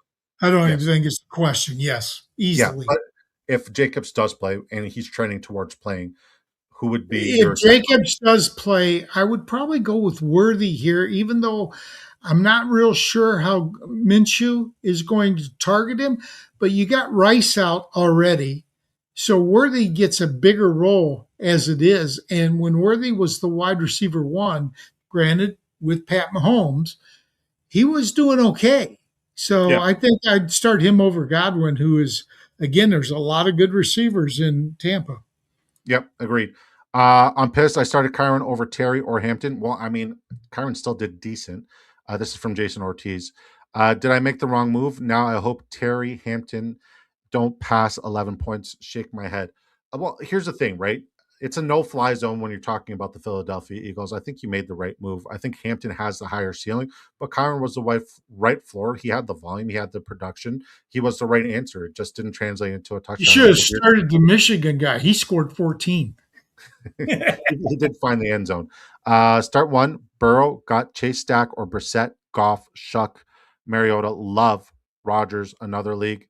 It's the same start one options as before, but Bo Nix, Caleb, or Trevor. So I'm going Bo Nix, and then I'm starting Joe Burrow. I'm starting Joe Burrow over Brissett, but it's very close. I like Brissett. I would have started Goff over Yeah, those guys. yeah. Uh, Goff is going to have to throw, and he's got good receivers. And I would have probably gone with a Trevor Lawrence. He's just been playing well. I realize it's a tough matchup, but I just think he's going to have to throw to win that game. Gotcha. Shout out to our guy Sleez. He says, "Look at these studs. Hopefully the travel's going well. We need to catch up big time." This is from Josh Hagan. He says, "Happy PR. Aaron Jones, estimate Harvey at RB, Chase, Waddle, Wandell Robinson, Watson, and Persall at wide receiver. Need an RB. Kyron went already. 2 wide receivers and a flex." Oh, he asked. This is a super. We already answered this. Nick Robert, head over to the Big Draft Energy YouTube channel. Smash a like, subscribe. We'll gladly answer your questions here. All right, this one's for you, Greg. This is from Reese. Reese. We'll just say I'm Reese. going estimate. Okay. I'm Well, not touching for the Nick people who are Buchanan. listening audibly, let me Oh, ask the oh, question. okay. Sorry. Yeah, you're good. It's completely fine. PPR, Egbuka, Jaden Reed, Audric Estimate. Who'd you say? I estimate. I'm not touching Egbuka. And again, with Reed, you just don't know who's going to get the touches in Green Bay. Yeah, I don't disagree within those options, but Egbuka is hard to sit. Kind of need to ride with him. All right, this one's for me. This is from Tyler. Tyler's. This is from Tyler. Jackson Dart or take a flyer on Stroud or Bryce Young. I'm riding with Jackson Dart. Thanks again, Sleez, for the super sticker. Generally appreciate you, brother. This one's for you. This is Jeff Rogers. Need 1 wide receiver, 1 flex, full PPR. Scary Terry, RJ Harvey, Estimate, Michael Carter, Coker, and Worthy. 1 wide Okay. receiver, 1 flex, full PPR. I am probably going with RJ Harvey and Scary Terry. Good call. I based off of the reasons that you alluded to earlier, which Yeah. is going to make me bump Worthy up. I'm going to go RJ Harvey and Worthy, but I respect the Terry call as well. Sweet says pick 2. Estimate Dowdle if Wilson, Wilson if no Jacobs, Jordan if Mark's out. Estimate for sure and Dowdle for sure. If there's no Jacobs, then I'm gonna go with Wilson. Jawar Jordan's not somebody I'm very bullish on this week. We got a super chat over on my side, so we'll head down there and we'll answer this. And Pete's ready to come back. Stephen Drakes, thank you so much for the $4.99 super chat. Thank you for supporting the dream. Generally means the world, man. He says, fellas, Dak or Burrow, half PPR. It's Joe Burrow. Judkins or Henderson. It's Henderson. Also need 2 between T-Mac, Egbuka, Coker, and Michael Wilson. Thanks, Egbuka and T-Mac. I'm going to ride with those guys. Anybody have any differing opinions on this one? I do. I I'm do. going with Dak. I'm going with Dak because I think it's going to be a shootout in Dallas. I think there's going to be a lot of passing. Half PPR, I'm going with Judkins because I just don't trust Travion. I just don't. Yeah. At wide receiver, I'm never touching Egbuka again this year. So I'm probably going with Michael Wilson and Coker because I don't think T-Mac's going to play. If T-Mac plays, I replace Coker with T-Mac. Am I just too low on Michael Wilson with Marvin Harrison Jr. out I there? think you are, yeah. I think you are. I may They need to give up reconsider so- my ranking. they I give have up him as wide receiver so 38. much. They give up so many points to wide receivers. They're giving up 41.2 points over the last 4 weeks to the wide receiver position is the Atlanta Falcons. They've given up I know it's a plus matchup. That's why I'm 14. so high on Marvin Harrison Jr. That's why he's my wide receiver 15. But Marvin Harrison Jr., Wait, even we when also- he's we know- Do we know is Marv his favorite? I mean, I know he came back for 1 game, but there's been more and They more always games seem to feed together. the alphas in the room. Michael there's Wilson. only been really good. there's only been 1 game since Wilson went off. There's only been 1 game where both Harrison Jr. and Wilson were on the field together. And yes, Marvin Harrison got the bull amount of the targets in that game. But that said, the next game, Harrison missed and Wilson went back to double-digit targets and good performance. Harrison, when he was getting the double-digit targets, wasn't performing at the same level as Wilson. I think it changes this week. I think you see Wilson as the primary and Harrison as the secondary this week. My counter argument, right? When we look at both of them being on the field, it comes down to efficiency, right? Michael Wilson has the Garrett Wilson effect, where it seems like it's a Wilson thing, where like it's volume and volume alone, right? And that's how they benefit, but he has not been efficient in the opportunities. When we see volume plus efficiency, Marvin Harrison Jr. is the clear guy there. So that's why I have him at wide receiver 38. Yeah, he's flexible, but between T-Mac and let me ask you, guys what have a lot is of efficiency? What is efficiency when you catch 15 out of 18 targets? That's pretty efficient. Okay, so when we're talking, He doesn't about control where the targets, where the throws are to. That is a 1 game sample size, right? But he's only been in 3. Yeah, Well, he's only been 3 where he was primary. Yeah, and it was a fantastic plus matchup, if you recall the matchup that he did do that. And against Houston, we saw him borderline disappear. Yes, it's a great matchup, but we're not going to see the efficiency and volume metric. He's volume dependent. I don't think the volume's there. So that's why I'm out on him. Pete, sorry, I was so rude with my question there. Please answer this one, unless you did already. Well, Steven's my guy. What's up, Steven? Good to see you, man. But yeah, Dak for me, same reason that Greg laid it out. I worry. I think Burrow's going to have a fine game, but Miami's defense has gotten sneakily better this year down the stretch, and I also worry that game script could get away from it. Dak's going to be in a more competitive game, so I'm definitely taking Dak over Burrow. I also prefer Judkins over Henderson if it's half-point PPR.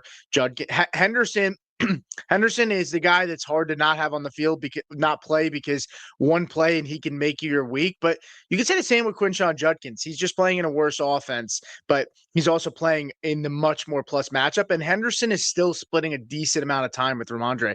Ramondre still got more snaps last week than Henderson did.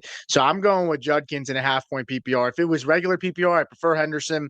And then to end it off, I prefer T-Mac, and I will go with Michael Wilson as well. And I was trying to look to see if I could just see at least the target share when Marv and week 13 target share wise, Michael Wilson 17.5%, Marvin Harrison had 17.5% as well. Now, mind you, Marv did leave that game early. In week 10, 15.6% target share for Michael Wilson, 26.7% target share for Marvin Harrison, which I believe was that game against Dallas. So I think both guys are going to eat. I think that's the point. I think both guys are going to perform well.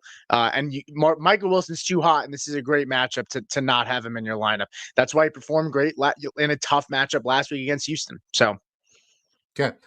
Jeff with a super chat here, $5 holler over on the BDE side. Appreciate you, brother. As always, thank you for supporting the dream. He says, PPR flex, sit one, Travion, Jennings, or Hampton. Disregard my other chat question. Copy. Travion, Jennings, Hampton. Is that Juwan Jennings? Yeah, it's got to be Juwan Jennings. Ooh, we got a wild Williams in the house. Good to see you, Who Hames. Well, I'm going to set Jennings. I'm going to keep Travion and Hampton in my lineup. I'm setting Travion here. I'm sitting Travion here. I'm sitting Hampton. Okay. I'm sitting one of them. I can't. Juwan Jennings is the must start for me. You I got have him to start Juwan Jennings. I love him this week. He's been awesome. Yeah, you have to start Juwan Jennings, and it's a plus. I'm worried about is it his ankle or his knee? He's got a problem with an injury. He's been missing practices. That's a Pearsall, right? Both of them. Okay. Both of them have a leg injury. Yeah. Who Hames? You're the tiebreaker. Who are you sitting I think I said Travion. Yeah. Here. Yeah. Right. It's just pretty the close. It's the Ramondre effect, and it's not. Maybe I got to move Hampton up more then. Maybe you're convincing me I got to move Hampton up. Yeah.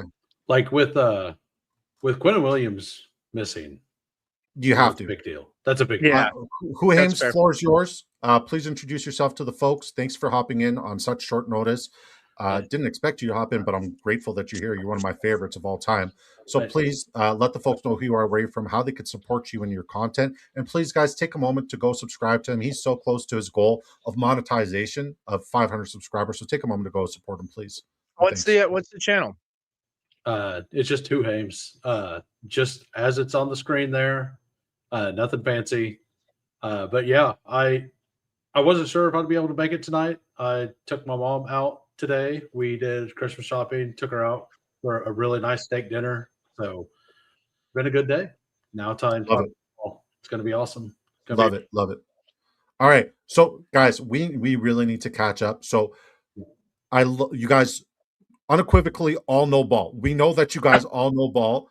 No need for like the big descriptions. Let's just answer the questions rapid fire and get through this, or we'll never get through it. And we want to answer everybody's questions, supers or not. Please let me know if there's a super on your side, Pete. Who Hames? If you could pay attention to supers on my side, please let me know that as well.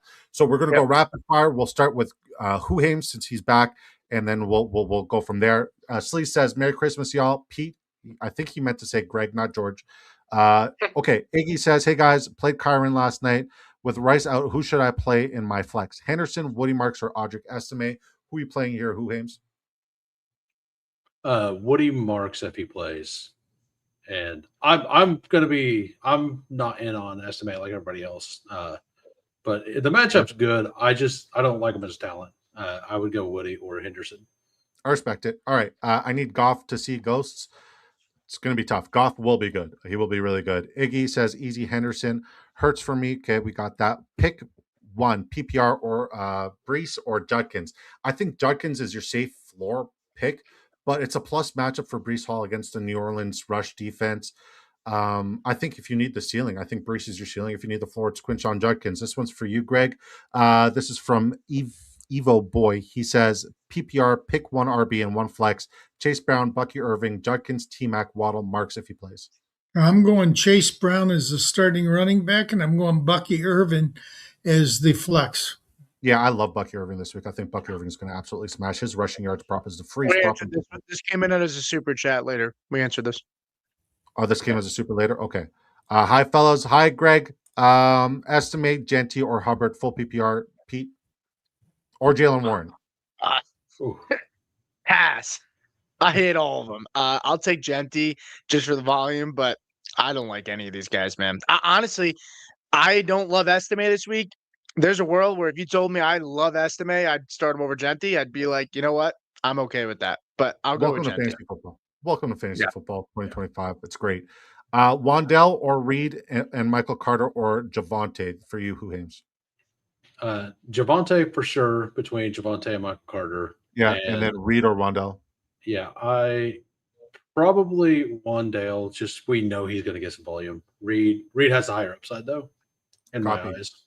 Had a first round bye and only to lose Adams and Rice this week. Ain't that that sucks, brother? I'm so sorry. Yes, it is a B. Yeah, we already answered this one, correct? Yes, Yeah. we did. Okay. What's up, No Cap Mac? No Cap Mac was one of those sickos who tailed me on Terrence Ferguson anytime touchdown. We almost got the 2 touchdown bet there as well. Yo, how we doing, boys? Great. Pick 2 RBs and 1 wide receiver. Hampton, yes. Henderson, yes. T-Mac, Evans, or Jennings. Jennings above all of those guys. Super chat, we already answered that. Appreciate it, guys. We appreciate you, sir. Y'all playing Woody Marks with an injury or Quinn Ewers in the super flex? I Greg, answered this in my chat. you did? Okay. I have a question for DST. We got that one as well. Yep. Question above. PPR Sutton or Tet, I Greg? answered this. Keep it going. I answered this. Which defense? Okay. Answered that. Okay, so we're just answering the ones from mine. Yeah, no, I was answering some of them. I stopped right there, but I was just trying to get to my chat. I'll answer the more recent ones on my chat on my end now, and you could just keep rolling. Okay. Also for defense, Cincy, Tampa, Green Bay, or Titans. Thanks, fellas. That's one's for you, Greg. It's going to be Cincy because rookie quarterback first start. Makes sense. Question for all the boys. I got Etienne and Hendy in as locks. We answered this one. Uno Mass above. We got that. Would love to start. Would you start at flex? Swift, Marvin Harrison Jr., Moore, or Reed? This is a good question, Pete.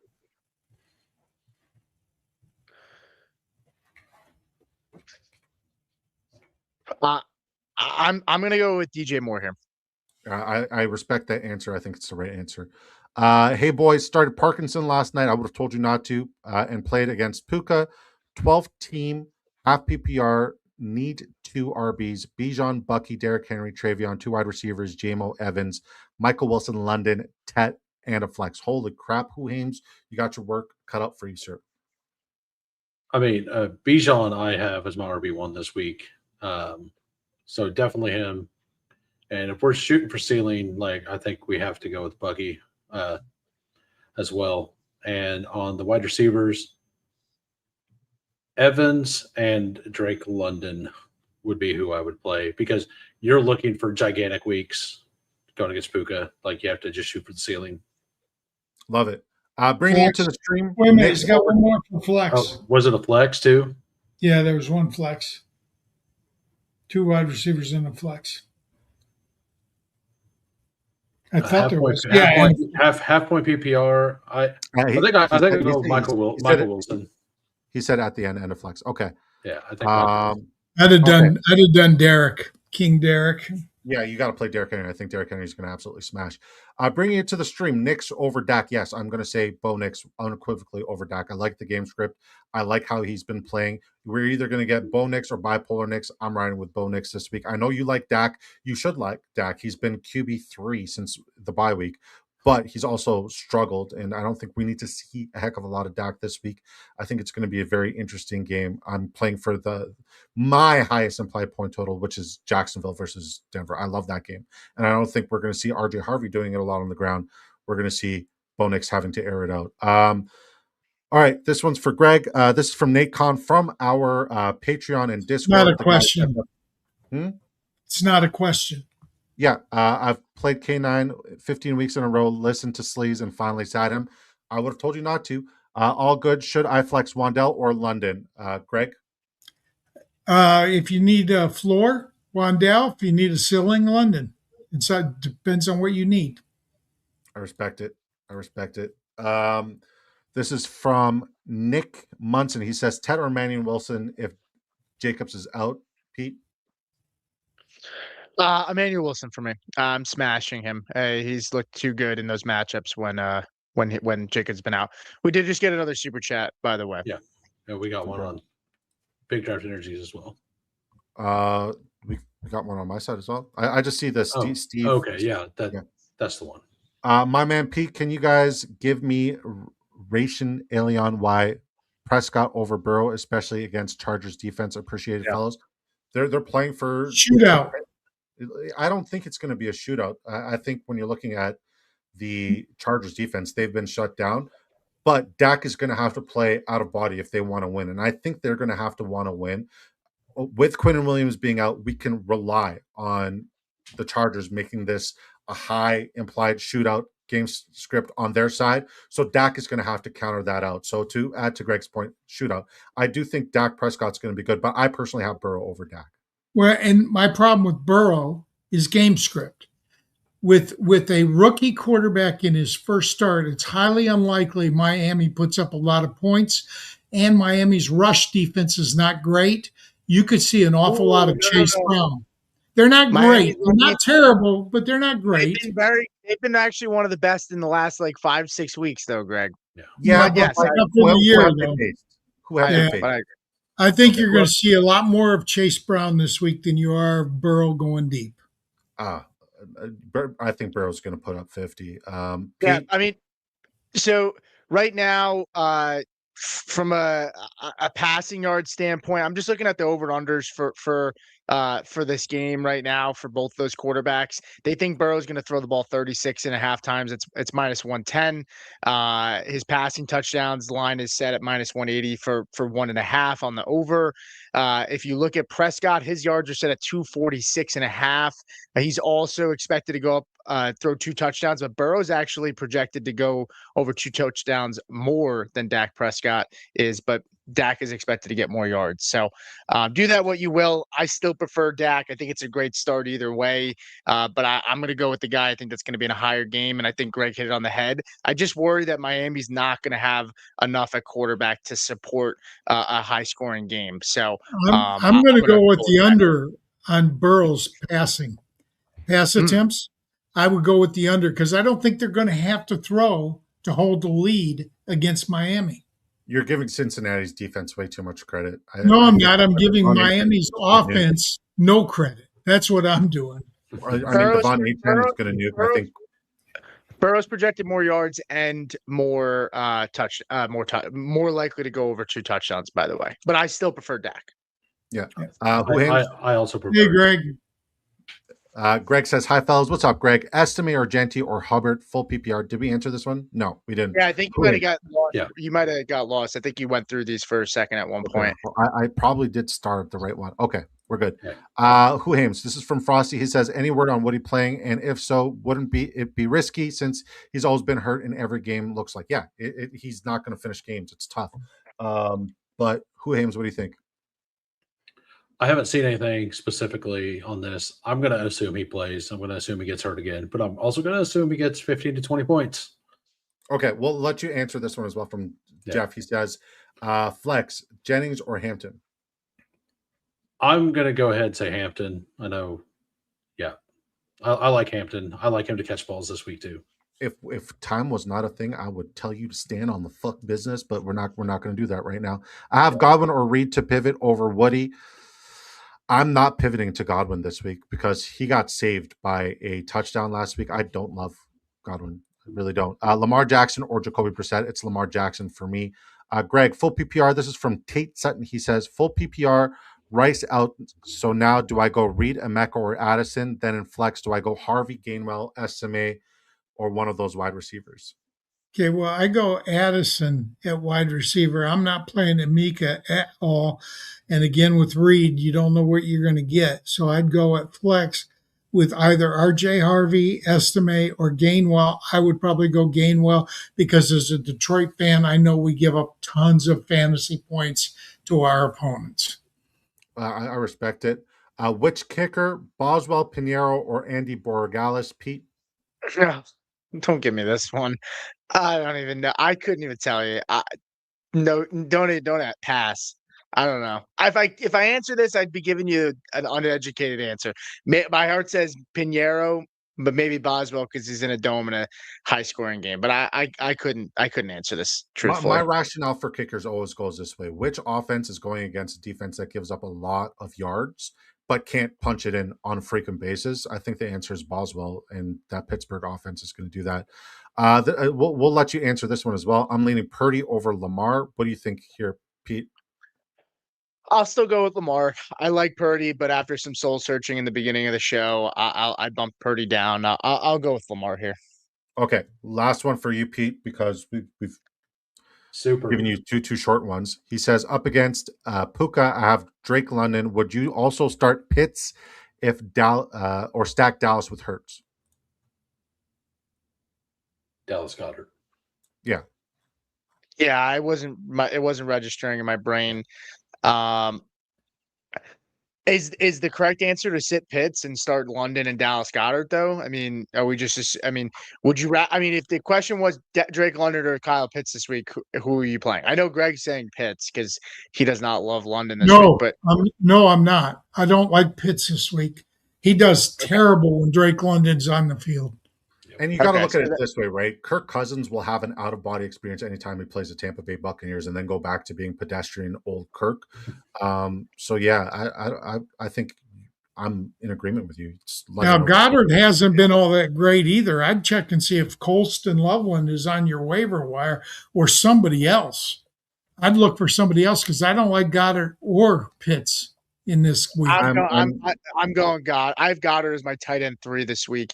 Bobby Wagner can't freaking fight his way out of a paper bag right now in past. Dallas Goddard over 17.5 longest receptions, one of the freest pops in football because they give up over 20 yards on average, longest reception to the tight end position on a weekly basis. I'm so sorry for cutting you off. I just need to get that out there. No, you're good. It's London and Goddard for me. I just felt like we had to go back because it felt like they would have assumed we were all saying Pitts and Dallas Goddard, and it's definitely got to be. You don't want to chase last week's results, and that's why I fucking love you, because you got the balls not to chase consensus or last week's results. Yeah.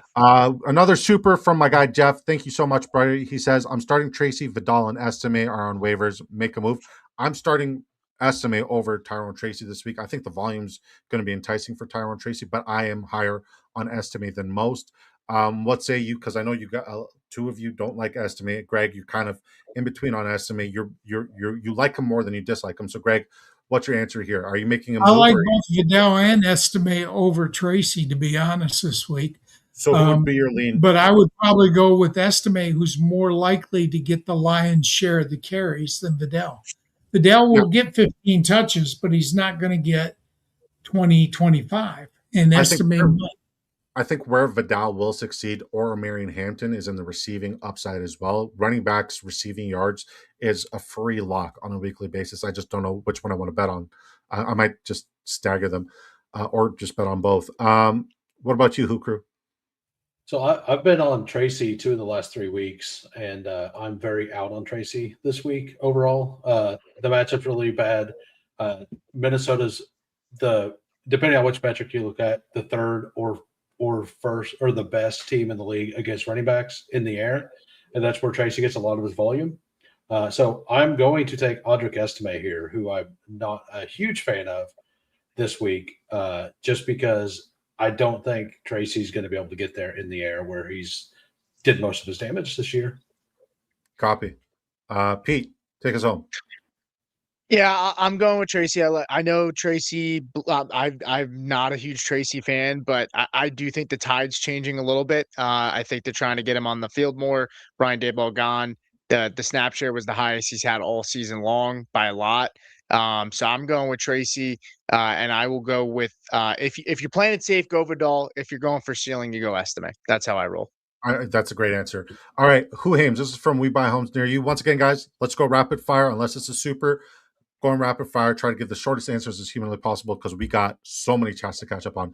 This is from We Buy Homes Near You. Need a ceiling play since Kyron was a dud last night in non-PPR. Start 2 running backs. Gibbs, Kyron played. Hampton, Henderson, or Aaron Jones. Playing against Jamar Chase, Achane, and Josh Jacobs. Things you definitely need ceiling. I'm playing Gibbs and Hampton. Okay. Next, full PPR. This is from Tate Sutton. We answered this one. It was a super. Down big. Start two. Full PPR. Dowdle, Judkins, Harvey, Tracy, Wilson if Jacobs doesn't play, Monangai if Swift doesn't play. I think Swift is good to go. I'm almost certain he's good to go. I think the answer here is RJ Harvey and Rico Dowdle, but I'm torn between Dowdle and Judkins because the volume for Judkins should be spectacular. The efficiency should not be. I just need more information on that offensive line. If we get news that offensive line's healthy, you got to plug in Judkins. He'll be bumped up significantly. And I'm breaking my rules here. I'm apologizing. KB, head over to the Big Draft Energy YouTube side. We hear you. We see you over on X. Thank you so much for tuning in. All right, Greg, HN, Bucky, Judkins, and Harvey need to. First two, Yeah, HN easy. and Bucky. Yeah, super easy. You got the easy one there, brother. I appreciate that. Pete, Dak, Purdy, or Brissett? Yeah, I'm going with Dak, but Jacoby's one spot behind him for me. My man. My good friend Colin Whitman, good to see you, brother. One of my favorite Twitch guys, one of my favorite former Call of Duty guys. He says the man, the myth, the legend. Good to see you, brother. God bless you. Pete, we haven't played Call of Duty in a while. All right, man. I know you need to get the new one. It's pretty fun. Pick 3 PPR: Chase Brown, Javonte, Williams. Yeah, Javonte Williams. My bad. Woody Marks, Tracy, Brees Hall. Pick 3. Who? I play the first 3. If Woody sits, I probably play Brees over Tracy. Comprende. Need upside. Opponent has Brissett. Start 2. Evans, Pickens, Michael Wilson, Marvin Harrison Jr. It's Mike Evans and Marvin Harrison Jr. for me if you need the upside. Only play former Ohio State players this week. Hell no.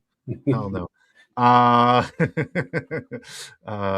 Reports are Jacobs is closer to doubtful this week. That is wild. Emmanuel Wilson. Yikes. Leaning Darren Waller over Jawan Johnson since he gives up the most fantasy points to the tight end, except for Isaiah Likely and Mark Andrews last week. I don't hate that call. It's Quinn Ewers that has a lot of people tilted. Greg, PPR, choose 2. T-Mac, Jaden Reed, Brian Thomas Jr., Jalen Waddle. Assuming T-Mac plays, he'd be number 1. And BTA, Brian Thomas Jr. would be my number 2. Okay. I realize that he may be facing Sertan Island, but I'd still go with him number 2. We got this super. Pete, is there any supers on your side that we need to get to? Nah, okay. I'm just answering my chat. Okay. Choose one. This is from we did this one. We got the Ja'Cory, Brisket, May, or Purdy. I don't think we did this. I don't think Drake Mays came up once yet tonight. No. Okay. 8-2. It's Drake May for me. Yeah. We got the super. Who Hames? This one's for you. I'm starting Nico and Olave as my 2 wide receivers. Who should I play at flex? McLaurin, Devonta Smith, Gainwell, Warren, Debo, Emmanuel Wilson if Jacobs misses. I probably play Gainwell, and it's close with Devonta Smith. Yeah. Okay. Stand on it. Stand on it. How do you not play Emmanuel Wilson if Jacobs is out?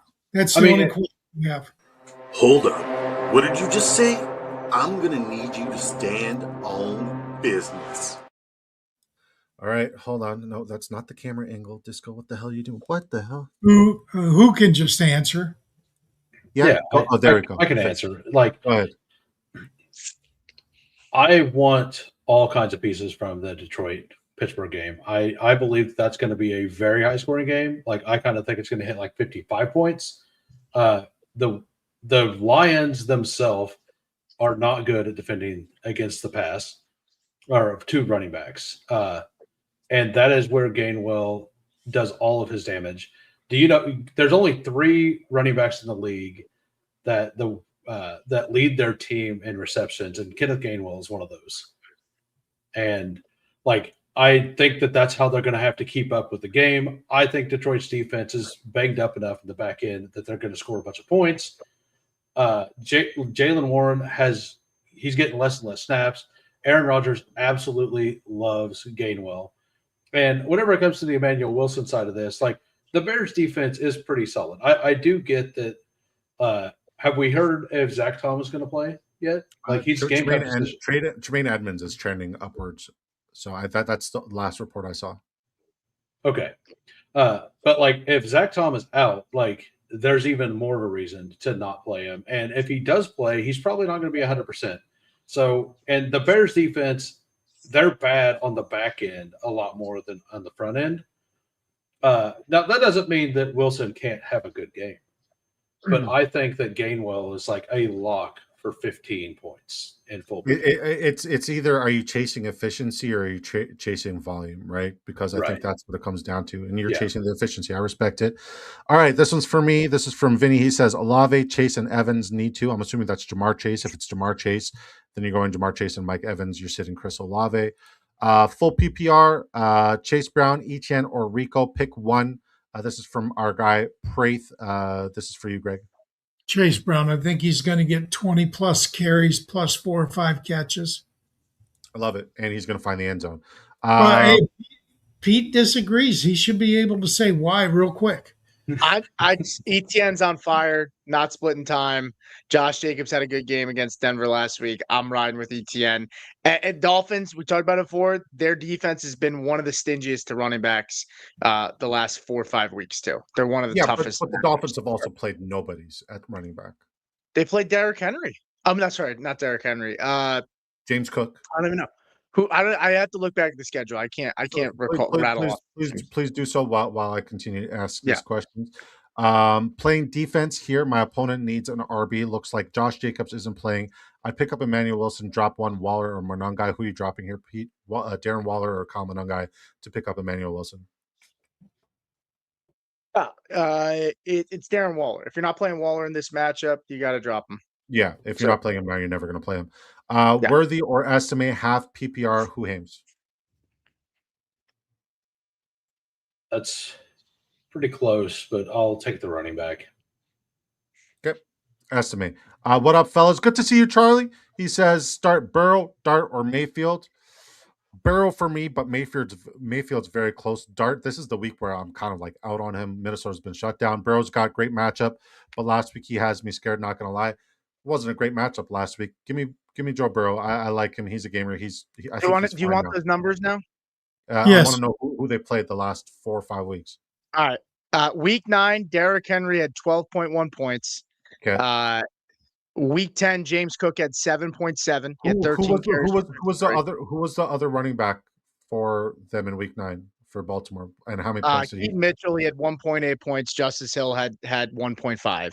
James Cook, week 10, 7.7 points. Ty Johnson had 2.6. Ray Davis had minus 0.2. Washington, obviously not the best matchup. Chris Rodriguez, 8.5 points. Ja'Cory, 3.3. Then they played Devin Neal and the Saints, which, Devin Neal has looked solid, but, not a great offense. Breece Hall was held in check, only 4.3 fantasy points. He carried the ball 14 times, and that was a mess of a game anyway. And then Kenneth Gainwell and Jalen Warren last week, right? 12.6 Kenneth Gainwell and Jalen Warren did great. 12.6 points and 4.8. What scoring format are you looking at?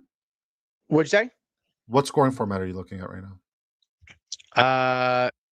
That would be half. I'll make sure it's PPR. Oh, it was FF today, so maybe it wasn't PPR. Jalen Warren at 7.8, Gainwell had 19.6. But James, so that bumps up Cook to 12.7, Henry to 13.1. Still, they still kept those teams in check. If you think Burrow's going to have a great how many game, touches did Henry get?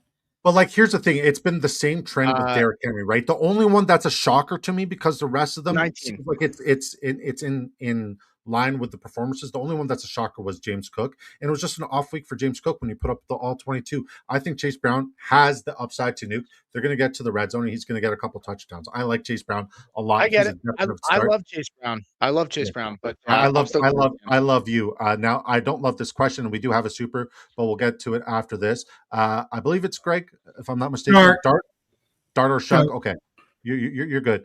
Just remember, we got people listening audibly. Okay, I gotta star that. Scroll all the way down here. We got another super here from Lucero. Thank you so much for supporting the dream.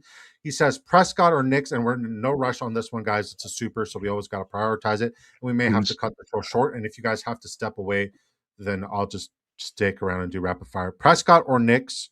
I'm going to say it's Bo Nix for me. Irving, yes. Henderson or Dowdle or Hampton, pick 2.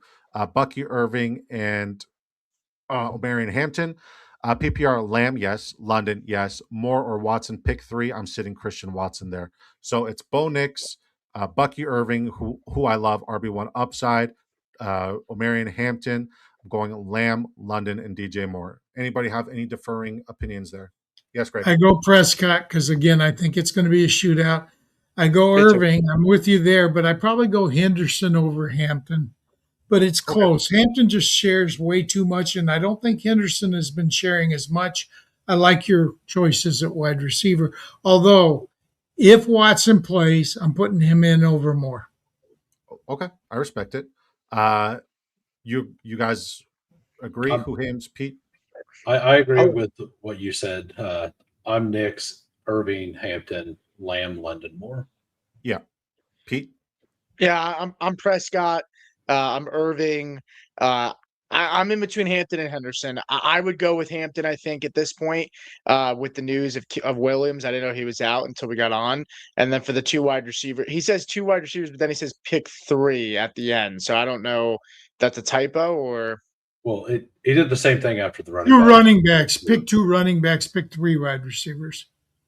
Oh, okay. Yeah, it's Lamb, London, and I'm kind of with Greg. I could see a world where I go Watson over DJ Moore, but I'll go with DJ Moore. I just think it's going to be a consolidation, and I think I'll go with DJ still. I hope you got your answer. Thanks again for the super in Lucero. Appreciate it. Okay, we see you on the X side. Thank you so much for tuning in, but head over to the Big Draft Energy YouTube channel, and we'll gladly answer that. Pete, you're up. Bo Nix, Dart, or Love? This is from Trone Force 8199.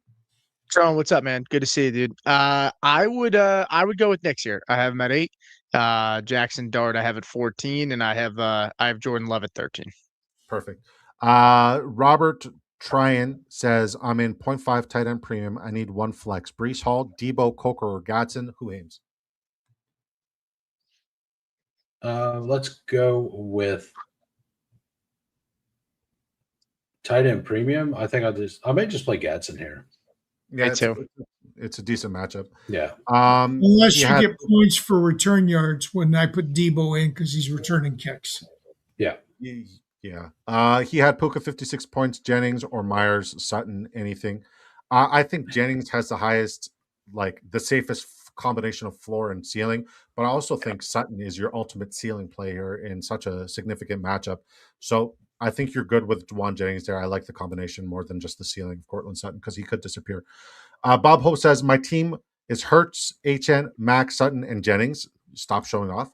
Playoff question, who's my QB1? I got Trevor Lawrence, Jacoby Brissett. Waivers are Bryce Young, CJ Stroud, JJ McCarthy, or Caleb Williams. Who are you starting out of that bunch, Mr. Greg? JJ is my sleeper this week. He's going to be a top 12 quarterback, but I'm not sitting Brissett. He scored 20 points every week. He's a sure thing.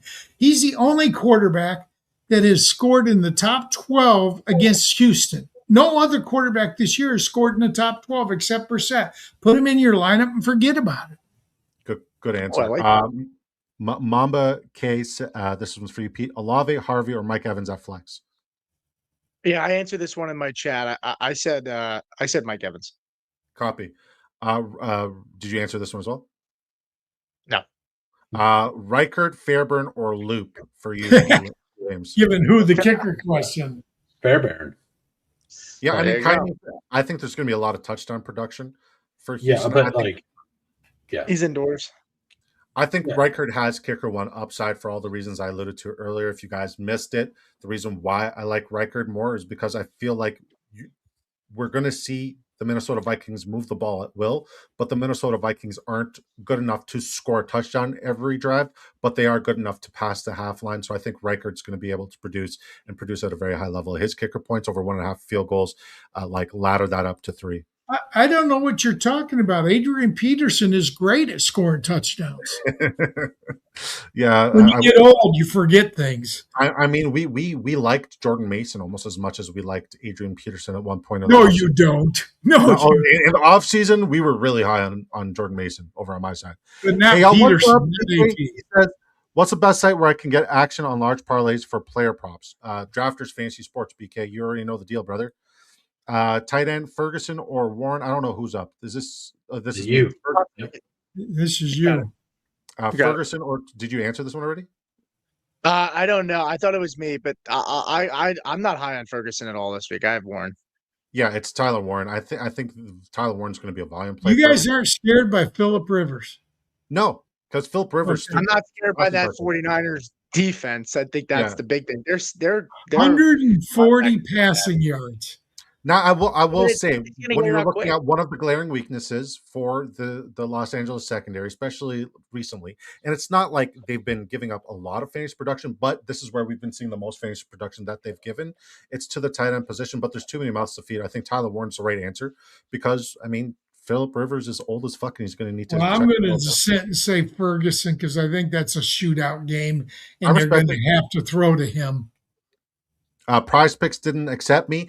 Drafters will definitely accept you. Use promo code DISCO to double your first deposit, dollar for dollar, up to $100 on Drafters Fantasy. And you could tell us we hit a fantastic 6-leg prop last week for 35x. It was great.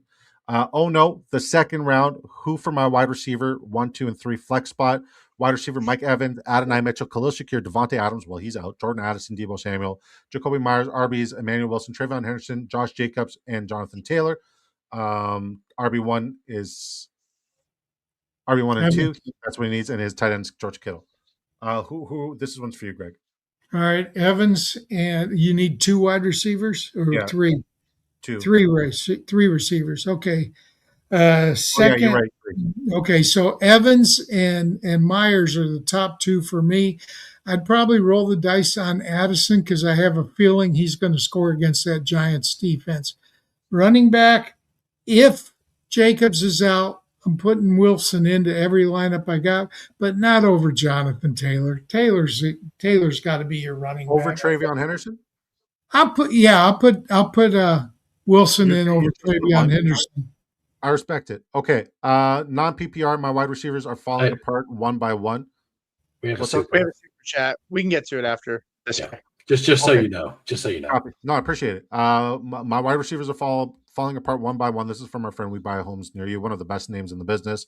Need to. Rice is questionable. He's out. T. Higgins questionable. We don't know yet.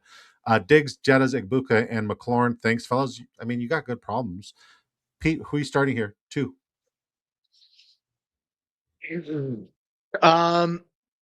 Yeah, I if Higgins plays, I'm going Higgins. Rice is out. We already know that, right? I'm gonna go with Justin Jefferson. I know it's tough. If you feel queasy about it, go with Diggs, but I'll go with Higgins and I'll go with Jettas. Okay, and if Higgins misses, it's Stephon Diggs. Okay, I respect it. We got a super that we'll get to, so we'll start that. Let's go all the way down. Thank you for the super. This is Feverton or Aubrey? Fairbairn or Aubrey. Fairburn or Aubrey. Okay. Yeah. Who the hell is Feverton? Is this a soccer question? I think Brandon Aubrey is an automatic click on a weekly basis. So you gotta have to go with Aubrey. I'm going Aubrey. Yeah. Aubrey. Yeah. Okay. I'll say Aubrey. Cool. Sorry if Fairburn's the kicker number 1. Got to scroll all the way up. Holy fuck, fellas, we got a lot of catching up to do. Okay, flex Worthy, Pollard, Woody, or one of the tight ends. Who are your tight end options? Okay, so flex Worthy, Pollard, or Woody. Who are you flexing here? Who crew? Woody if he plays. If he doesn't, probably Worthy. If Chris Jones doesn't play, I kind of do like Pollard. I haven't seen any news on that. There's like 5 KC defenders that are holding out this week or something right now. Fair enough. From Brendan Martinez, in a super flex league, do I roll with Michael Carter Vidal or Audric Esime? Also Minshew or Cam Ward? Gardner Minshew. You got to play Gardner Minshew against the second 2. Yeah. For Greg, tight end Ferguson or Waller. Also start 2, Dowdle, Pickens, and Henderson. I'm going with Ferguson, Pickens, and Henderson. Okay. Chicago Bear reporter said on a Chicago ESPN radio station that Josh Jacobs is more on the doubtful side heading into week 16. Something to pay attention to. Did Schefter break it? I have not been able to see that. I don't see it. Yep. Pete Ferguson or We- Tyler Warren? I think we Yeah, answered We this did one. this one earlier. Okay. Puka is a fantasy god. Absolutely. Tight end. Okay. Full PPR, flex spot open. T. Higgins, Jaden Reed, Jalen Warren, Demont. If no T, then who? That's for you, Mr. Pete. Jalen Warren. Copy. Flex, Jawan Jennings or Rico Dowdle? Who Hames? We will go. This is like neck and neck for me, but I think we'll go Jennings. Good answer. For me, Packers beat reporter said that we were gathering is Josh Jacobs is more on the duffel side heading into copy. Thank you for the breaking news. Tight end Ferguson or Waller also start Dowdle Pickens. We answered this one as well. T Mac is healthy. Good. Thank you for the breaking news. You guys are great. I love your chat. Yo. Big week this week, boys. Let's go. Let's get weird. Tight end Ferguson or Waller also start 2 Dowdle. We got that one as well. QB 6-point passing touchdown. Stroud, Dak, Shuck, or McCarthy. Going against Brissett. I'm starting Dak here out of this bunch. All right, Greg, we got this one. Start Devonta Smith or Drake London, Greg. Smith, because you don't know what to expect from London. Okay. Good question. I think you got good problems. Pete, this is from Joe Akeem. He says Marvin Harrison Jr., Wilson, DJ Moore, Waller, and Dowdle, 3 spots. Oh man. I'm gonna stick with my gut. I'll continue to go with Michael Wilson over Marv. I will go with DJ Moore here, and it's really between Dowdle and Marv here. And honestly, I'll start Marv too. I'll start both wide receivers. I'll start DJ. I'll let Dowdle and Waller sit the bench. The ultimate cuck spot today. You cucked your running back, and now you're cucking your wide receivers. I love to see it. Thanks, guys. Appreciate you. Feelings mutual. Evans, Olave. Who are you starting there? Who Hames? Evans. Yeah. Flex, Ashton Genty or Audric Estime. Can't possibly trust Genty against Houston or any team at this point. Facts. And I would have told you not to draft him. The answer is Audric Estime. Genty or RJ Harvey, Greg? Well, I'm going Gente over the last question, but here I'm going RJ Harvey. And the reason I'm doing it over the last question is because you know he's going to get 4 or 5 targets on that against that defense. Yeah, he's going to do diddly squat. Reeds Burns says T-Law, Aaron Rodgers, Goff, pick 2, Superflex, half PPR. Also, Echan, Aaron Jones, C-Rod, pick 1. Happy holidays and good luck with y'all's playoffs. Well, happy holidays to you as well. Pete, what you got here? Pick 2, T-Law, Rodgers, Goff, T-Law, ETN, Aaron Jones. I think he said pick 1, but then I thought he came back. I answered this guy in my chat, but he came back and then said pick 2. So ETN over Aaron Jones. If you can pick 2, then can add in Aaron Jones. Copy. Happy Friday, gents, from our guy Bones. Happy holidays and happy Friday to you as well, my friend. We got this one. Hendy is a must start. Y'all are crazy. Okay. Start 1 flex. Bucky, Barkley, Rico. Holy shit. Who else are you starting? Who Hames? Start 1. I think Barkley plays Washington. Yeah, I play Barkley. Yeah, I do have Bucky ranked higher, but I mean, you got good problems. We got a super chat from our guy We Buy Homes Near You. Quinn Williams was at full practice today. If he plays, we are swapping Hampton for Henderson. Yeah. Or Aaron Jones. I'm just doing it for Hampton. I do love Aaron Jones, but I also love Jordan Mason. I think Hampton's going to be really, really. Give me Henderson. That's my bad. I heard yesterday that he was like doubtful to play. Yeah, I've been giving bad advice because of you, Who Hames, you motherfucker. Yeah. Guys, who are you starting if Quinn Williams plays in full? Hampton, Henderson, or Aaron Jones? Non PPR. I'm still in on him. I'm still in on Hampton this week because they're going to get there in the passing game for the receiving backs. And they do not throw to Vidal. Poor Sleez, he literally bet like 20 times Hampton over rushing yards that night. I do not change my decisions based on who's on defense and who's not. I base it on what I think the player will do. And having one player in that was injured and you thought wasn't going to play is not going to change my mind. I'm sticking with Hampton. Okay, Pete. If Q doesn't play, I'll go Henderson. No, but what if he does play? If he does play, I'm going Henderson. That's what I meant to say. Sorry. Okay, copy. If Jacobs is out, need one flex, full PPR. Pittman, Shakir, Tyler Warren, Chuba, Estime, down bad. Thanks, fellas. I hate to hear that. I think your safest floor play is Shakir, but you don't need that. You need upside. I think your biggest upside play is Michael Pittman, that secondary for the San Francisco 49ers. And I would say estimate for upside. Yeah, I think estimate gives you the safe upside. I think Michael Pittman's going to be good. Big Boner Energy also lost Rice and Adams. God bless you. Also Mahomes. Yeah, I lost Mahomes. I'm starting Gardner Minshew in several leagues.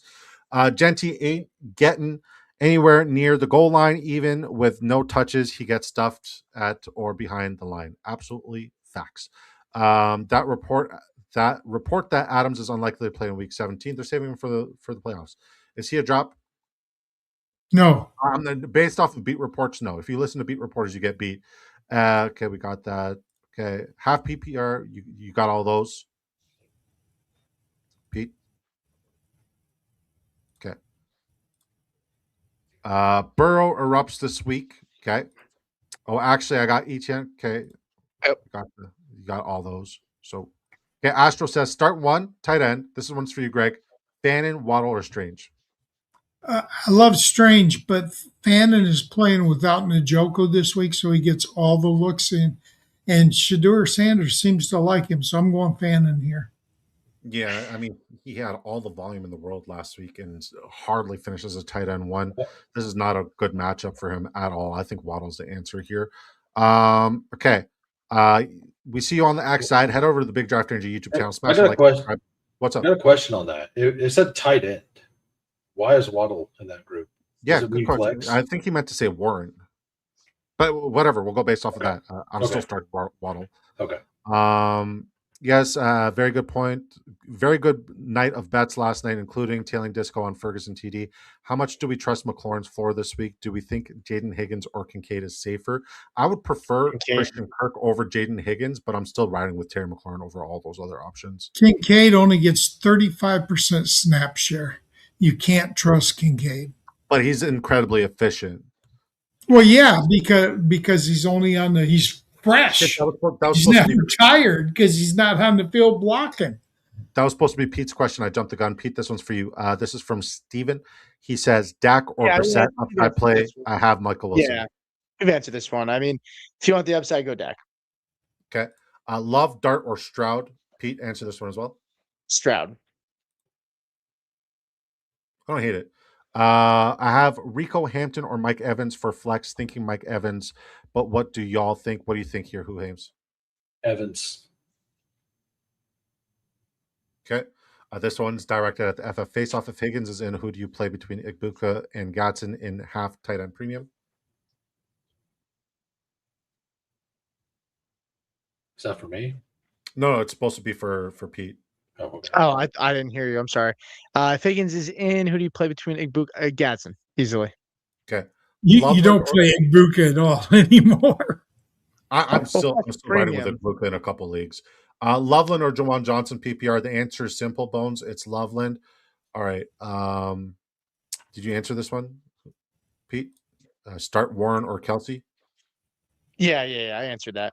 Okay, I'm just gonna go to the ones in my chat then, since you got the okay. Yeah, my chat's all caught up.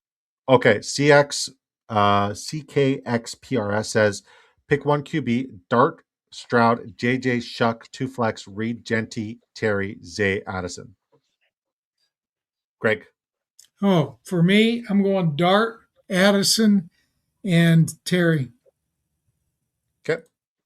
If Jacobs is out, this is from Dustin Stone, would you start Wilson over Sutton or Henderson? Pete, Half PPR. half PPR. I would start him in half PPR over Henderson. I'd still roll out Sutton, but I would start him over Henderson. Henderson splitting time, and the fact that it's half point PPR that lowers his ceiling for me as well. I would start Wilson. He's done great in every opportunity he's had to with touches. So But doesn't half PPR make him more valuable than Sutton? I mean, full PPR, I understand Sutton, but half PPR, no, that because cuts into Sutton's very Sutton's touchdown. ceiling. So Touch- Sutton's very touchdown dependent. yeah, as I say, Sutton. If anything, he's more chunk yards, chunk plays. Okay. To me, but yeah. Okay. Who Hames? Reed, this is from Dev.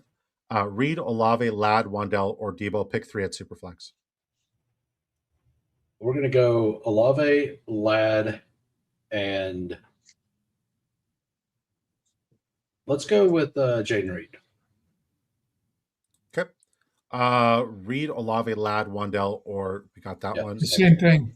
Okay. Last question, and we're all caught up.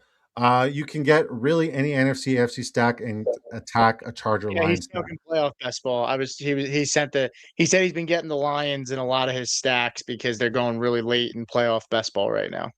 Copy. Yeah. All right, guys, that's the show. I'm going to give everybody the floor, let the folks know where they could support the people. I did not expect a co-stream, and I did not expect to stream today, so this was fun. This was different. It was cool. It was very busy, very active. I will be live tomorrow, and I will be personally doing some drafters DFS lineups. Absolutely love those. The Splash is a really, really fun sweat, and I'll be providing a lot of betting props tomorrow. You can expect me live at 2 p.m. Who Hames, are you good to join me then? Yeah, that should be good. Anybody else want to join? Greg? Probably not. I don't do betting anyway, so I don't know it. That's fine. Pete? I didn't hear the question. I'm sorry. I was reading something that got sent to me. It's fine. I'll ask you off stream. Forgot to add Goff, Dart, Stroud, JJ, Shuck, or Goff. Goff. I'm very high on Goff this week. I think the answer is Goff. Okay. All right. So let's give everybody the floor. Who Hames, let the folks know who you are, where you're from, what you're doing, as long as you freaking love me, and how the folks can support you, because we got 1,115 people watching simultaneously on 2 YouTube channels and 3 Twitters. That's awesome. Yeah, I am Who Hames. I do a lot of daily content, a lot of best ball, and then I help out on this show with Sleez every once in a while. We do start sits as well. I am in the semifinals of a Dynasty right now that I have a bunch of questions for after we log out as well. No, I'm going to answer them on stream, but if the other 2 want to jet, that's fine. Yeah. Greg, floor is yours, my friend. Greg Kellogg, you can see my Twitter on the screen. I would like to suggest you follow these other guys too, if they'll put their Twitter up for you. You can find my work on YouTube under the sports affiliation. I do 3 podcasts a week. One for sleepers and busts called Snap, Crackle, Pop. One that breaks down the NFC North division. I do the Lions clearly. And one is Thursday Night Checkdown, which next week we're actually going to do on Tuesday after our Snap, Crackle, Pop, because I'm not going to have anybody tune in on Christmas or Christmas Eve. Yeah, I hear you on that. Pete, the man, the myth, the legend, my good friend. It was fun to chop it up with you again. That was good. We didn't disagree as much as I would have liked to, but please let the folks know over on my side how they can support you. Yeah, you can find me at Supernova38. I do the top 10 takeaway show at Player Profiler on Mondays, as well as you can find me on the Face Off Sports Network. Got some stuff coming down the pipe here in the next couple of months, so could be some changes. We're not really sure yet, but got some exciting stuff. And yeah, happy to be here, and I appreciate the support. My man, I might actually just stay on and do a couple splashes. If anybody wants to join, that's fine. If anybody wants to leave, now's your window. There are a couple more questions. Splash. It's a $3 DFS draft. Is it on drafters though? Because yeah, it's still not active in PA. God bless. I've been doing well over the last month on Underdog in the dailies. So yeah, Well, we also have playoff I do best more ball. on I'm the just not a draft. degenerate to do any playoff best balls right now. Guys, my wife got home. Merry Christmas, everybody. I'll see Merry you Christmas. all the next time. Great Love you, seeing you buddy. again, Greg. Have a good one. Love you, buddy. You guys want to talk bets? I've queued up for the $3.30 splash. If anybody wants to join us, it is a DFS. It's a DFS contest. $1,250 to first place. There's over $10,000, I believe, to be redistributed to all other placements. It is a good time. It is a DFS contest, but it's redraft format. When you and three other people queue up in a lobby, it's PPR format, 1 quarterback, 2 running backs, 3 wide receivers, 1 tight end, and 1 flex. You could swap out players if there's an injury, and so you have this late swap opportunity. We also have pick'ems. We have several best ball contests. I like the $3.30. I've taken this down a couple of times. My highest finish so far this year has been second. And yeah, we're going to do some pick'ems as well. So we're going to talk about player props right now if you guys want to get into it. Do you mind going through the questions I had? Because I have this wild. Yeah, let's do that. Priority. We have a gigantic league. It's a super flex league. I blocked everybody on Gardner Minshew because I had all the fab. Smart. But I have Baker Mayfield, Tyler Show, Gardner Minshew, Brock Purdy, and Aaron Rodgers. Which 2 do you start? Okay, say it again. I'm more of a visual person. Brock Purdy, Aaron Rodgers, Gardner Minshew, Tyler Shuck, Baker Mayfield. Baker, but Purdy would be next. Yeah, I go Purdy and then Baker.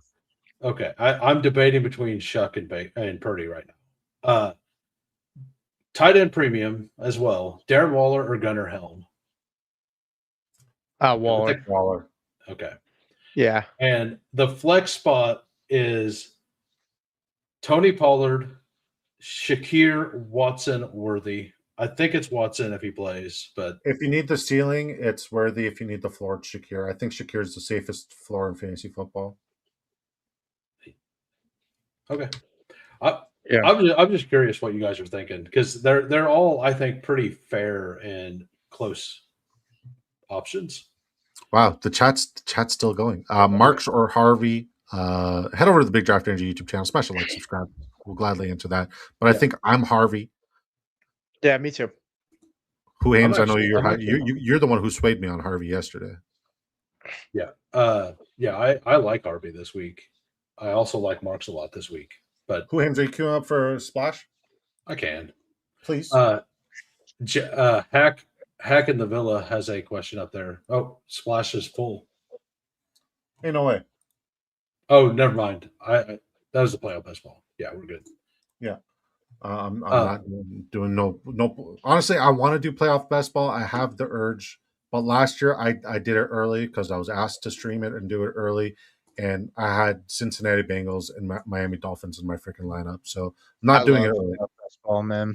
I just love best ball in general. I am a degenerate, but I am going to wait until at least we know there's 5 or 6 teams in each division locked.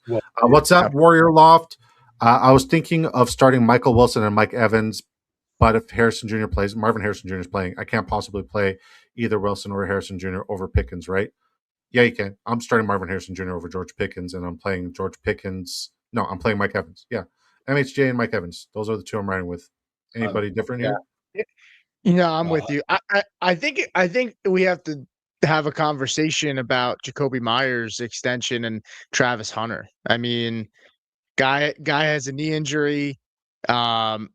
There's question marks. Are they gonna really roll him out full time at wide receiver? I mean, BTJ, the emergence of Parker Washington. Not saying Parker Washington is enough to stave off Travis Hunter, but I mean, you have now Jacoby Myers locked up. They just committed $20 million a year to him. They have first round assets in BTJ, and he doesn't play defense. I mean, what is the dynasty value? I mean, I bring this up because Sleez wanted to trade me Saquon, give me Harvey for Saquon, and I ended up taking a different deal, which I preferred better. And we can talk about what the deal I took, but I don't know. I mean, I don't know what Travis Hunter's dynasty value is right now. It's got to be much lower than where he was drafted, obviously last year. Plus, it's a weaker class coming up, but. I'm just saying, like, I really want to see the filing cabinets of receipts that Sleez once had, and I hope he's still listening because I don't want to talk poorly about my friend and he's not here.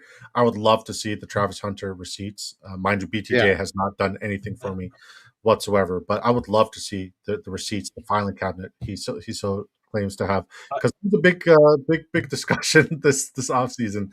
I'm actually Ultimately, I said Travis Hunter was the biggest waste of a fucking round one pick in Dynasty. He was one of the most inflated values in best ball. He was one of the worst redraft picks. The injury, obviously, we can't victory lap injuries, but like you alluded to right now, one of two things can happen, right? He'll be a full-time defensive player, which I believe he should be, right? I think he's a better DB than he is a wide receiver. I just don't think it's within his repertoire to run clean routes and understand the offensive side. Or Brian Thomas Jr. gets dealt in the offseason. And as a Brian Thomas truther and somebody who has him in 90% of my dynasty leagues, I would prefer Brian Thomas Jr. gets dealt because Trevor Lawrence doesn't feed the X receiver. He only feeds the fucking slots. So I would prefer the alternate, which would mean that he still has value of some sort. But he was somebody I was never targeting, never picking. I personally think the Jacoby Myers extension is actually decent news for Hunter. Jacoby Myers can play he plays outside. BTJ plays outside, and they want to use him in the slot. So that'll allow them to use him less snaps, and he'll be more explosive when he's on the field. It'll be more like in the Colorado situation. I think that he won't have like extremely high games, but he'll be an explosive player on offense. I think that like if you were expecting like a 1,300 yard every year guy in Travis Hunter, that is not what he's going to do. But he could be close to like 1,000 yard every year guy. I love how delusional the dynasty world can get in the offseason. Though it is really fun. It's really enjoyable. I mean, I'm there. I've definitely been wrong. Years ago, a guy who nobody remembers, I was all about a guy named Montario Hardesty. Who? Yeah, go look him up. He was like this crazy. He was so fun to watch run, but he had 2 like major knee injuries in college. I wasn't worried about it. Well, I guess I should have been. Okay, let's talk about let's change gears. Let's answer questions first. Chiefs defense or Saints defense? I'm personally riding with the Chiefs. I think Pete alluded to him like the Saints. Who are you with? Who him? I'm Chiefs here. Okay, I want both defenses in that game. All right. Warrior Loft says start Broncos defense, special teams versus Jags, 14th worst. Chiefs versus Titans or Saints. I'm starting the Chiefs there. The Jags is a non-start. Broncos is a non-start this week. By the way, I like Saints, and I prefer Denver over Chiefs still. Well, I mean the sack equity is there, and the problem is the Chiefs don't generate much pressure. I don't think they're going to have to. I said it before, but I don't think they're going to have to push the ball downfield. If Curse Jones doesn't play, they're missing players on that defense. And I think Tony Pollard, they found something with this run game that they're going to continue to lean on it. I just don't think – I think the floor is solid for the Chiefs, but I don't think the ceiling is that high. Because keep in mind, the Titans have only given up 3 turnovers in the last 5 games, I'm pretty sure. So they're not giving up the ball much, and they were a smash play against earlier in the season. They haven't been that way, this back half of the year too. It's not even as much about the Chiefs, but also the game script and just the Titans and what they give up. So this is like more of a non-football rebuttal. This is more of like a player takey / like conceptualizing a concept as to why I like the Chiefs. They get to play loose. They got nothing to fucking play for. They get to play loose, get after it, show their worth, play for next year. They obviously can't tank because it's KC. They still need to fill the fucking stands. So I think they got something to play for, and their name. I think they're going to do great, and they have to play excellent defense in order to win because Gardner Minshew is so volatile. Like I'm starting him personally in super flexes, but like he's also one of the worst. Is there an argument that the Jets offense is worse right now with no Garrett Wilson and Brady Cook than the Titans offense? Which would you say is worse? Worse offense. I would say the Jets offense is by far worse. Okay. So the Saints get to play at home. KC has to travel now. And KC's missing some players, and the Saints defense has been pretty solid. And they get to play at home. Yeah, so Kansas City right now. The Saints defense sucks. No, they don't. Saints defense is the most underrated defense in the league. They're underrated, but they're not good. They're middle of the pack, and that is good enough. But the Chiefs is not a middle of the pack defense. They might be this I week. trust the blitz. Offense, they might when be. you're looking They don't have a pass rush. when we're looking at the offenses that we've seen Cam Ward play the last 3 or 4 outings, like you alluded to, where they haven't been bad, what's the blitz rate for all of those defenses? They're non-blitzing defenses. Where Cam Ward struggles, where Cam Ward really gets in trouble is against blitzing defenses. Who blitzes more than Spagnuolo? So let me go over this. That's a football fucking rebuttal. I get it. No. I'm sorry. Hoonan, one thing. No Trent McDuffie. That's what I'm getting ready to go to. He's a decent. I've been trying to say the last 10 Chris minutes. Jones. So who? I feel like we didn't let him get his point, and so yeah. Go ahead. Yeah, it's like no Leo Chanel. I brought it up. No Leo Chanel. No Trent McDuffie. No Derek Nottie. Chris Jones actually full practice today, so there is that. He probably plays. But like we're also missing 3 or Jawan Taylor and Jalen Moore. So we're not going to be able to run the ball at all. Which means if Gardner Minshew, it's going to be a time possession thing. What's the Carl Loftus? I like him for over 2.5 sacks this week. That's a prop that I bet on. I respect your opinion. I'm not known as a defense and special teams guy. Arguing defense and special teams with a defense and special teams guy. No, it is what it is. I like ball. I just think that the model has changed so much where Casey's not going to stress them to have to throw. Now I know that the run game could struggle for Casey this week because of the guys missing, but I just think the points aren't going to be there where Cam Ward's going to have to throw as much, and it's going to be a really low scoring game, which brings the floor up for both defenses. I just don't know that the ceiling is there compared to the Saints, who got to go against fucking Brady Cook, no Garrett Wilson, and they get to play at home. Yeah, I originally built this lineup PPR format. You want to help me build this lineup, PPR format? We got Jamar Chase, James Cook, Lamb, Nico Collins, Bucky, and we're at the 5. So we got 2 picks here. So Chase, yeah? James Cook for me, but you can go Chase. Okay. And then who's your other choice? We got 2 picks. We're at the bend. Oh, yeah, you can go Jamar then. That's fine. Okay, so we got Jamar and James Cook to start. Once again, it's 2 running backs, 3 wide receivers, 1 tight end, 1 flex, PPR format, 1 quarterback as well. Trey McBride doesn't always go in that area. I have Trey McBride as like my number 4 player this week. Really? I've seen Trey McBride fall into round 3. I've only done one of these. Okay. And I mostly play on underdog, and I have him that high on underdog, and that's half point PPR. So now, I will. We got a couple of questions to answer here. There was a couple way up the board that you missed too. If you go where Pete answered them all. Yeah, there was one Travion versus Henderson. Oh, okay, yeah. I see that. Yeah. Start Broncos. Okay, we got that one. Start Joe Burrow versus the Finns. Jacoby Brissett. I personally, it's 50-50. Sometimes I'm leaning Jacoby Brissett, but I think my answer is Joe Burrow, and I'm going to stick to that. What do you guys think? Yep, me too. Okay. PPR pick 2. Dowdle, Gainwell, McLaurin, McMillan, Schultz, or Strange. I'm going with the first 2. Dowdle and Gainwell. What about you guys? I'll let who has to go first. In full PPR, I love Gainwell this week, and probably Dowdle as well. Okay. If Jacobs plays, he must be a start, right? Absolutely. If not, who do I start? Reed, Marvin Harrison Jr., DJ Moore. I got DJ Moore ranked highest out of the bunch.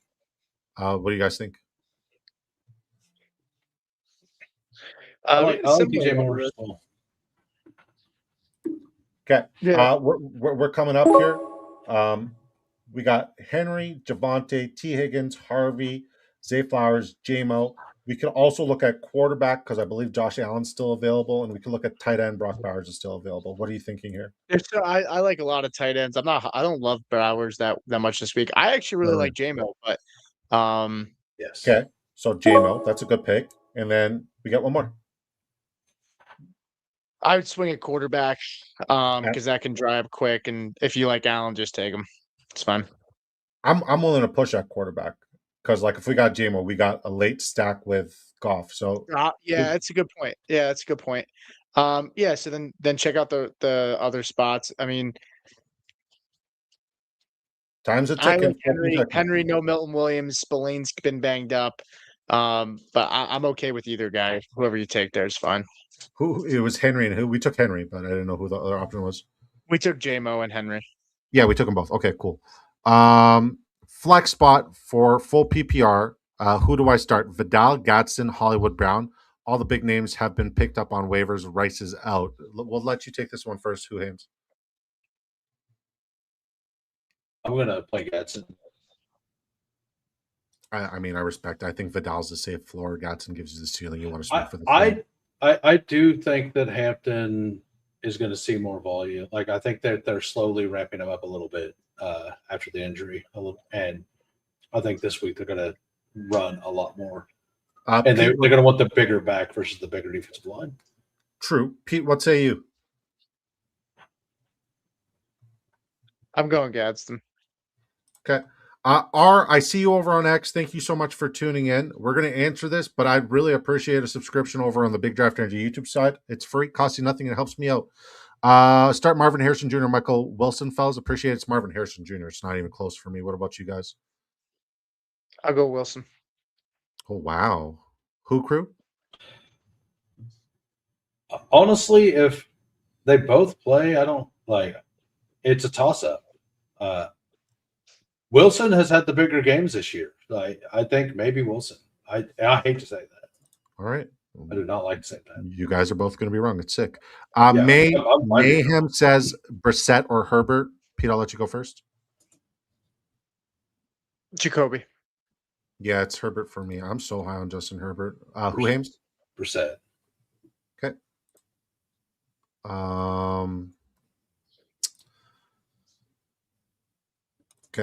12-man PPR. Start who? 1 quarterback, 2 running backs, 2 wide receivers, 1 tight end, 1 flex. QB, Purdy, McCarthy, RB, CMC, Jones, Walker. Well, Walker already played.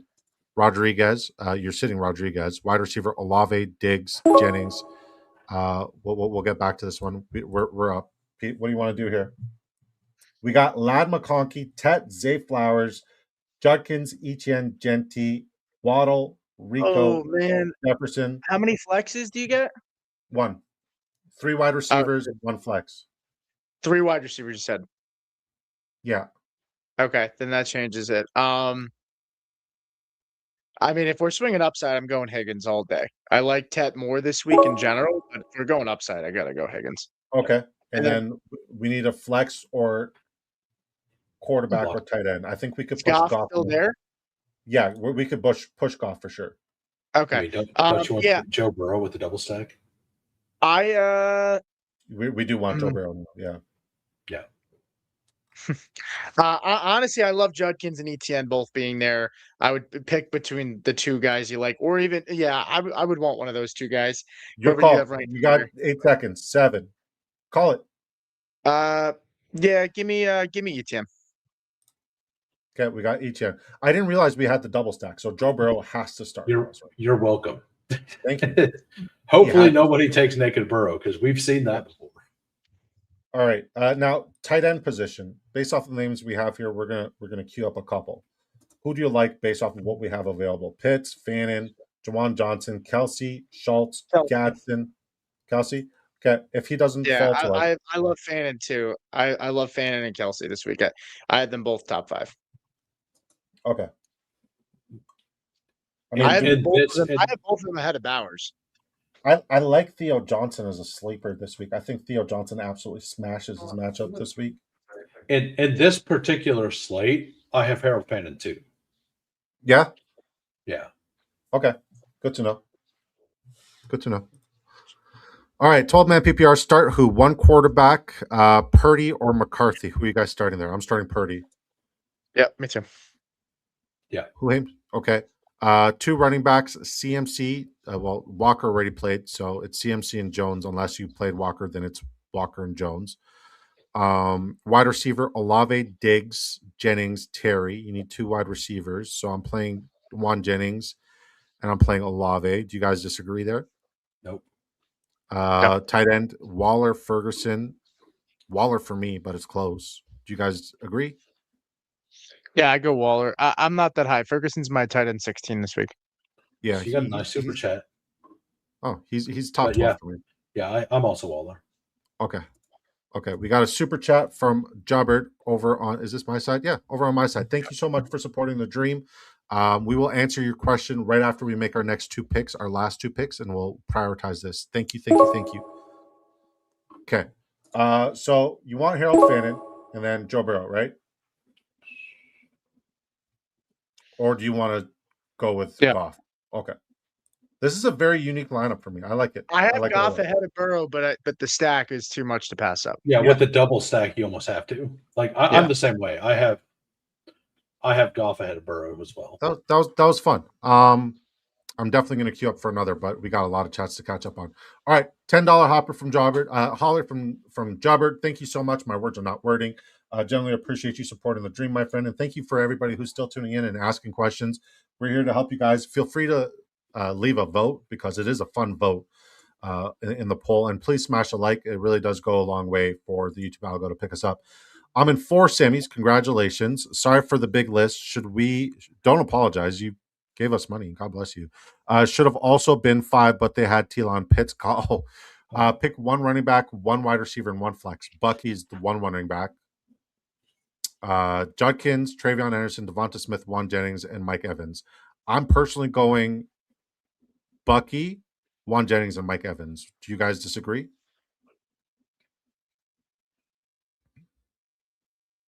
I think that's fine. I think I personally like Devonta and Juwan. I don't do actual ranks, but I would have them, Devonta and Juwan Jennings, like tiered the same. Okay. Like I think Juwan Jennings is Bucky, right? For sure. Do what? Yeah, for sure. But you're riding with Bucky for sure, right? Yeah. Okay. Yeah. But, I go ahead. Sorry. Go ahead. I was just gonna say, like, I think it's probably like Juwan's probably better just because we don't know if Ricky's gonna play. Like he could play, but he's not like officially out yet. And if he is out, Juwan Jennings is an absolute smash. Okay. Yeah. I'm with Bucky. I'm with Mike Evans for sure. And then it's insane you have this many good options. Yeah, it really is. Yeah. I mean, if you're looking for the home run hitting upside, I think Judkins has it more than Trevion does this week because he's not splitting time. So but if you want a safer play with really good upside, Jennings would be my flex. But it's Bucky and Evans are the locks for me. Let me ask you a question real quick on that because I just took Judkins. I'm not that big on Judkins this week because of game script stuff. Sure. But like the matchup is awesome. Like I know you said you do really like Judkins. So do you want to go into like why you actually do or why you're not scared about the game script? I just think if there's any way that this game is decently close, which I don't know that it will be, it's got to be Judkins is running the ball, and so I'll take the potential that he can grab him by the balls, and Right. I mean we've seen. I don't really remember the last time, even in like that, the Bills have slowed down a running back. Can you? I don't. I'm curious. Maybe I can probably look that up really quick, but I mean, I just don't remember the last time. I know the game's last year in the I'll AFC Championship game, Joe Brady slowed down James Cook. I'll say this. I'll say this. Okay. My only issue with Judkins is we've seen him in very plus matchups prior to this with his offensive line being absolutely gashed. Sure. Right. And he's done fuck all in plus matchups. Like diddly squat, not a damn thing. Yeah, yes, he's going to get a lot of volume, so that gives some upside. Yes, it's a fantastic matchup that gives him more upside. But the thing I'm paying the most attention to in my Judkins' situation and indecisions and dilemmas in my own personal fantasy football lineups is the health of his offensive line. Like, I have the Cleveland Browns starred in my freaking Reddit. Like, I'm waiting for the reports on their offensive line, because if they're missing guys like Wyatt Teller, I'm out on Judkins completely. Sure. Right? I don't care how good the matchup is. I just go ahead. I'm So- just go ahead. Go ahead. He said, "Go ahead." You went ahead. That's great. I'm going to go ahead. Great Canadian standoff. I love this. Well, like for me, like in a redraft situation, I don't love Judkins at all. Like, yes, he could go for 30, but in like something like this, like a draft, I do think mixing him in makes sense because you're shooting for ceiling. Yeah, I don't like it, but I was just curious. Like, I'm not completely out on him, but I think it's a thin bet. But it's a thin bet that could hit big. Yeah, it could. It could. The I'd biggest rather. concern is the Go game ahead, script. Pete. The biggest Yeah. concern is game script, right? I mean, that's It really, what it really comes down to. I mean, you know, the last time this team blew out a team, it was the Carolina Panthers. They beat them 40-9, and Chuba had 9.4, Rico had 5.4. But I mean, we've also seen games of Henderson just had 30 on them. Chase Brown had 18.5 2 weeks ago. Sean Tucker had 34 points in PPR. Devon Achane had 40.5 points against them. Bijan had 35. Derrick Henry had 31. Now, some of these guys are really, really good. Achane had another game of 16. Stevenson himself had a game of 16.7. So, I mean, the biggest thing is game script. I mean, which sounds pretty obvious. I mean, it's just, but if we're shooting for ceiling, he's the riskier play for sure. Henderson is a safe play with solid. I just don't know that Henderson's going to pop off 60-yard runs like he did when he's getting less than 50% of the snaps to Ramondre, which I don't think is changing. And this is coming from a guy who loves Henderson. But so if you want safe, I think Henderson's the play. Sorry, Pete. Over on my channel, we call him Henderson, not Henderson. Just putting that Henderson. out there. When you address Travion, it's Henderson. Hashtag Henderson. Henderson. Get it Gotcha. and get it straight. Okay. Here's the golden rule with Judkins for anybody listening, because this is a fun debate between us three, but we have a lot of people listening on all the platforms. And thank you guys for tuning in and listening to us. We're literally just, this was an impromptu stream, and I just missed talking ball with Pete and my guy Huham. So I'm just here enjoying this and soaking it up. I think the biggest thing you guys need to consider, and I'll beat this in the head, right? Because as a former offensive lineman, you got to follow the line play. Judkins has struggled when he's missed his offensive line. His floor is non-existent. Yes, the ceiling's there, but it's more imaginary. I think if his offensive line is missing this week, just to put it into perspective, there's a higher likelihood of Mitch Trubisky throwing for 100 yards than there is for Quinshon Judkins running for 50. Let's put that in perspective. That is where I draw the line. If his offensive line plays, he's got top 10 upside, right? And he's got a very safe floor within the top 24. If his offensive line doesn't play, sure, his upside's still there, but it's more imaginary. So that's just where I'm going to end that. Well, look, they got blown out last week. He got 12 opportunities. He only put up 4.7 points. So I get it. I have Henderson ranked ahead of him. So I just think based on when I was reading the question, I said, you know, if you really want that upside. But I totally get what you're saying, and I think it's fair with the offensive line. And I got news for you. I mean, everyone was getting all giddy about Shedeur Sanders because of the big game against the Titans, but I mean, he looked like shit last week. I mean, so I worry about Shedeur too, right? And that if Shedeur was the guy we saw against the Titans this week against Buffalo, I'd feel fucking great about Judkins, but I just don't know that we're going to get that either. So yeah. I mean, this is more of a receiving back upside sort of situation. I wouldn't be like opposed to in DFS taking a swing on a guy like Dylan Sampson if he's healthy and he's in the lineup, right? But that's just not a backfield I want to touch unless I get news on the offensive line. And we still don't have news on the offensive line. And to one little thing on the Judkins thing, like everybody wants to talk about like his upside. That Miami game, well, I think it was the Miami game. He got 3 touchdowns, but only 84 yards. Like, and most of those were very, very short, like Miami really screwing up, giving him the ball really close to the goal line, like PI, stuff like that. So and that's the only real game we've seen like a ceiling for him. And I love Judkins, but it looked fake there. Like early in the season, he was breaking some big runs. He's not doing that anymore. I think the 2 ultimate sins you can make in fantasy football in season is chasing last week's performance and fading last week's performance.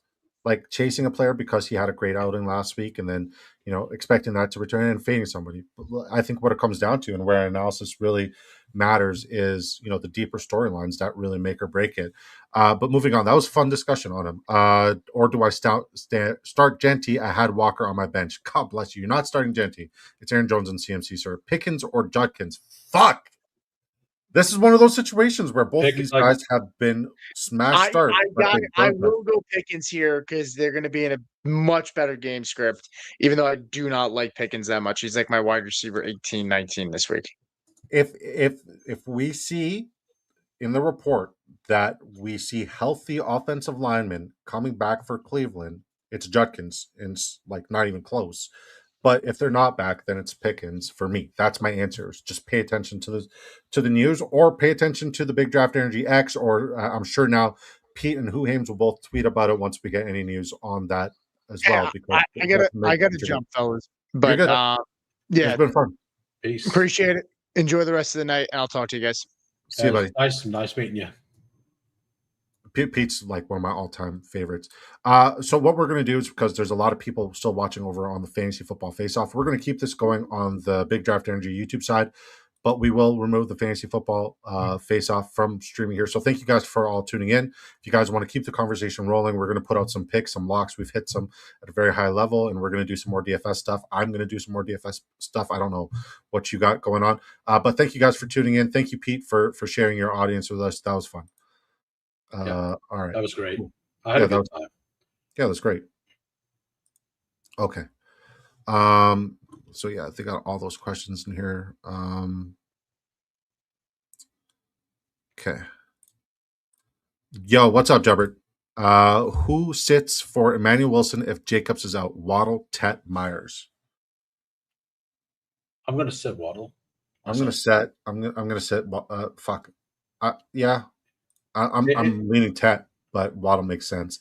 I wrote it wrong, the other one, as Swift. So Reed, Marvin Harrison Jr., Moore, or Swift? Moore. It's Moore for me. I know Pete would have said Swift. What do you think here? Yeah, I think I play DJ Moore. Comprende. Thanks, guys. Thank you, sir. Cool. All right. You want to do another draft? I thought you were already in the lobby, and I'm doing one right now. It loaded, and I'm like, oh, he's not in here. Yeah, we got room for one more in this next lobby. Yeah. Yeah. Okay. So for the daily stuff this week, I'm like, whatever the ADP is, but I want an equal amount of Jahmyr Gibbs, Bijan Robinson, right? Like, and I was in on HN before, but I kind of like him at the end of the first round if you can get him back there. But I love Amon-Ra this week. I think he's the clear wide receiver one. Bijan's not somebody I'm going to get a lot of exposure to because, like we alluded to on Sleez's show yesterday, with the Jahmyr Gibbs, like staggering his performances, one good, one bad. Yeah, 3 touchdowns a game, every other game. Yeah, Bijan Robinson does the same thing. Bijan Robinson had a really good outing last week. It's like part of the reason why I'm higher on Algier than I am Bijan Robinson this week. Obviously, for respect out of Bijan Robinson is upside in a good matchup. I'm going to rank him higher, but fuck, Tyler Algier is getting all my like DFS, my actual DFS love, not this stuff. And I bet on him a couple times in Pick'ems. Nervous about Woody Marks for my flex spot. Should I start Estimate, Diggs, Coker, or Goddard? Already had JSN and Parkinson. All right. Nervous about Woody Marks for my flex spot. Should I start Estimate, Diggs, Coker, or Goddard? Already had JSN and Parkinson play. Well, I would have told you not to play Parkinson. I've been adamant about that, especially yesterday. I was with you. Sleez was all about him. I mentioned afterwards. Yeah. Did you see that clip, by the way? Yeah, I responded in your message. Such a good clip. I'll play the clip after this, but we nailed it. I'm personally leaning Estimate for floor here. I think Diggs has a good outing as well, though. So it's between Diggs and Estimate for me.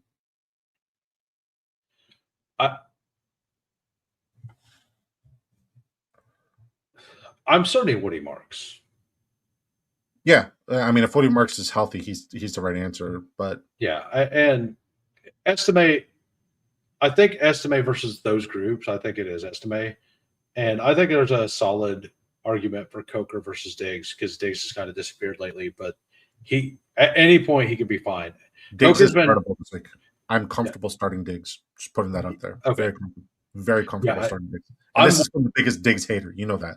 Yeah, did not like Diggs this year. I hope you're right because I need him this week. Fair enough. I'm not in on it, but I need him this week. So yeah, really looking for upside. Brutal. They had Stafford and Puka. Okay, let's go back to your super. So we're looking for major upside. Yeah, it's Bucky, Jawan Jennings, and Mike Evans. That's the upside. I think Devonta Smith and Mike Evans are the ones that are interchangeable. I know Pete said that it was Mike Evans and Bucky, but like I want to expand where I'm looking, right? All right. Yeah. Devon HN, and I got so much Jamar Chase in this, but I'm gonna go. I'm so high on Bucky Irving this week, so I'm just gonna get Bucky Irving and Devon. Where do you have James Cook? Because I love James Cook this week. I don't think James Cook needs to play a full game. I think he finds the end zone, but I'm not as high on him because, like, the same way, like, Judkins is game scripty, James Cook is game scripty. So maybe I'm telling myself too much of a story, which is why he's falling in my rankings to RB7. But I'm still high on him. Like, he's still a must start. But I think that, like, to conserve their playoff push, right? We're not going to see a full James Cook thing. That's why Ray Davis rushing yards prop or the other guy. Ty Johnson. Yeah, it is very interesting.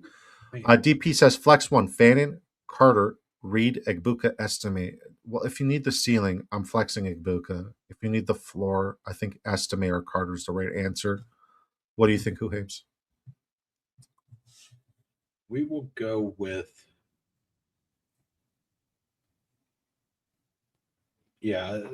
might as well take estimate here. Yeah. Ryan says PPR. I need a flex of Pittman, Coker, estimate. Pittman for me. What do you think? Yeah, I like Pittman a lot this week as well. I have Amon-Ra, HN, Lamar Henderson, Myers, and tight end is Ferg or Strange. Rival has Purdy, Brown, CMC, and Pitts, but has had Hawks defense. Luckily, I have Saints. Okay. Ferg or Strange, who do you have ranked higher there? Because I think that's what the conversation comes down to. I'm kind of in on Ferg this week. I want pieces of that game. Yeah, I think CMC is scary. Pitts does not scare me this week, especially with London being back. You say CMC? Well, he's talking about his opponent, right? Oh, yeah. I was going to say, like, I thought you were talking about playing. I'm like, absolutely not. Yeah, no. Like, CMC is scary on the other side, but I think you want the floor here. I think Pittman, you want to invest in that game since he has CMC and Purdy. So investing in that game makes sense. I'm going to take Drake London here and going to swing for upside with Herbert's. Okay. Fuck. I hate this choice right now because, like, Derrick Henry is the most obvious choice. I'm actually not in on Derrick Henry this week. I like Derrick Henry a lot, and he's very touchdown dependent. But what I've seen with the no touchdowns just means that there's touchdown regression, like positive touchdown regression due. So, like, I've seen enough out of him where he's been really efficient, really productive on the ground. With the New England's just really good against the run. No, they're not. Not since Milton Williams has been out. They've been bad. Oh, I forgot. Yeah, I forgot Milton Williams was out. Yeah. Like, they were good early on. They were one of the best teams early on. But since Milton Williams has been out there. Speaking about that, Tampa Bay, like, look at how bad they've gotten over the last 5 weeks.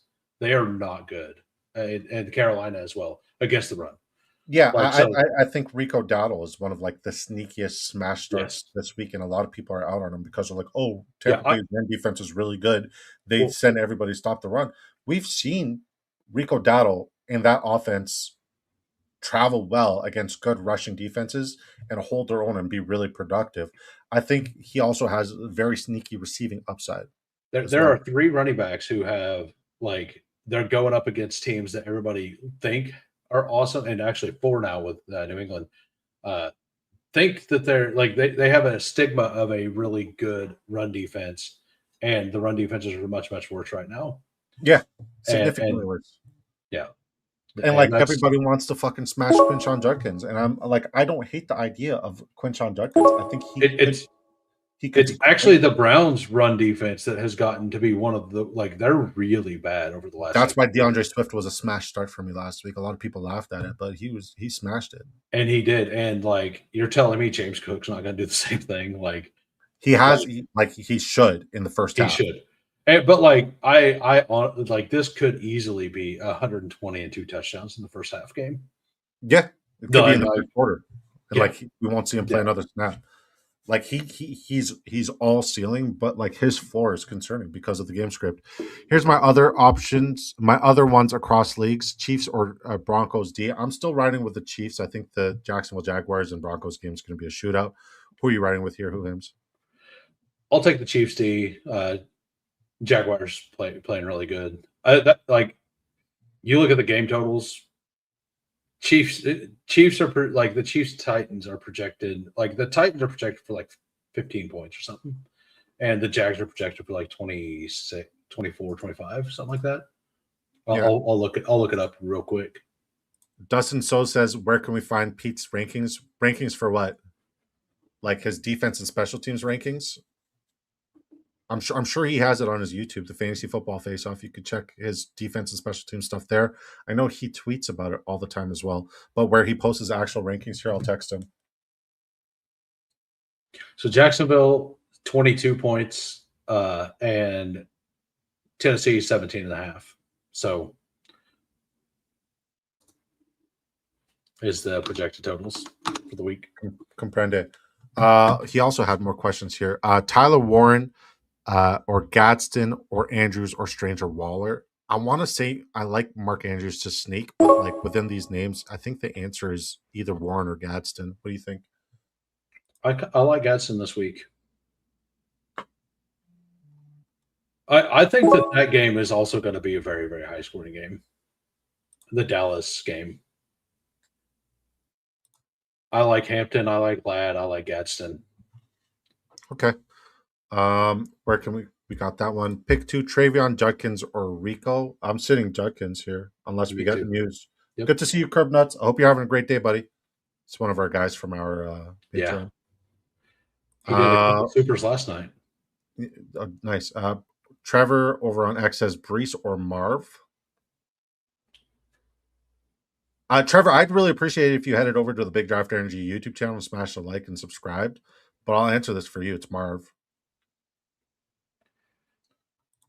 I'm queuing up in another. Yeah. I'm going to do one more and then call it.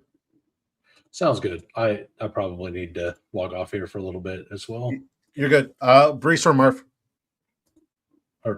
Let's go with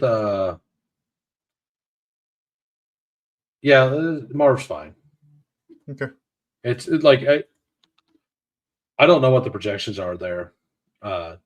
It's hard to trust anything with the Jets. Got you. Start 2 wide receivers. T. Higgins. This is from Smitty. Sutton, Olave, Myers. Give me the first 2, T. Higgins and Cortland Sutton. That's a pretty good group there. Yeah, and if T. Higgins happens to miss, then give me Chris Olave next. I think it's Higgins and Sutton as well. Olave's like, man, those 3 are so good. Yeah. Like all 3 of them are like right next to each other in the rankings. Yeah. Curb Nut says last one, Gadsden or Strange. It's Gadsden for me, but it's close. They're both in the same tier. You got the 5 spot again. Huh? So you got the 5 spot again. Yeah, I've had this every time. That's why you have all the Jamar Chase. Got it. Yeah, and I'll keep taking it. I mean, Puka was my wide receiver 1 coming into the week. Thank God he did what he did last night. Absolutely fucking ridiculous. But Jamar Chase is my 102.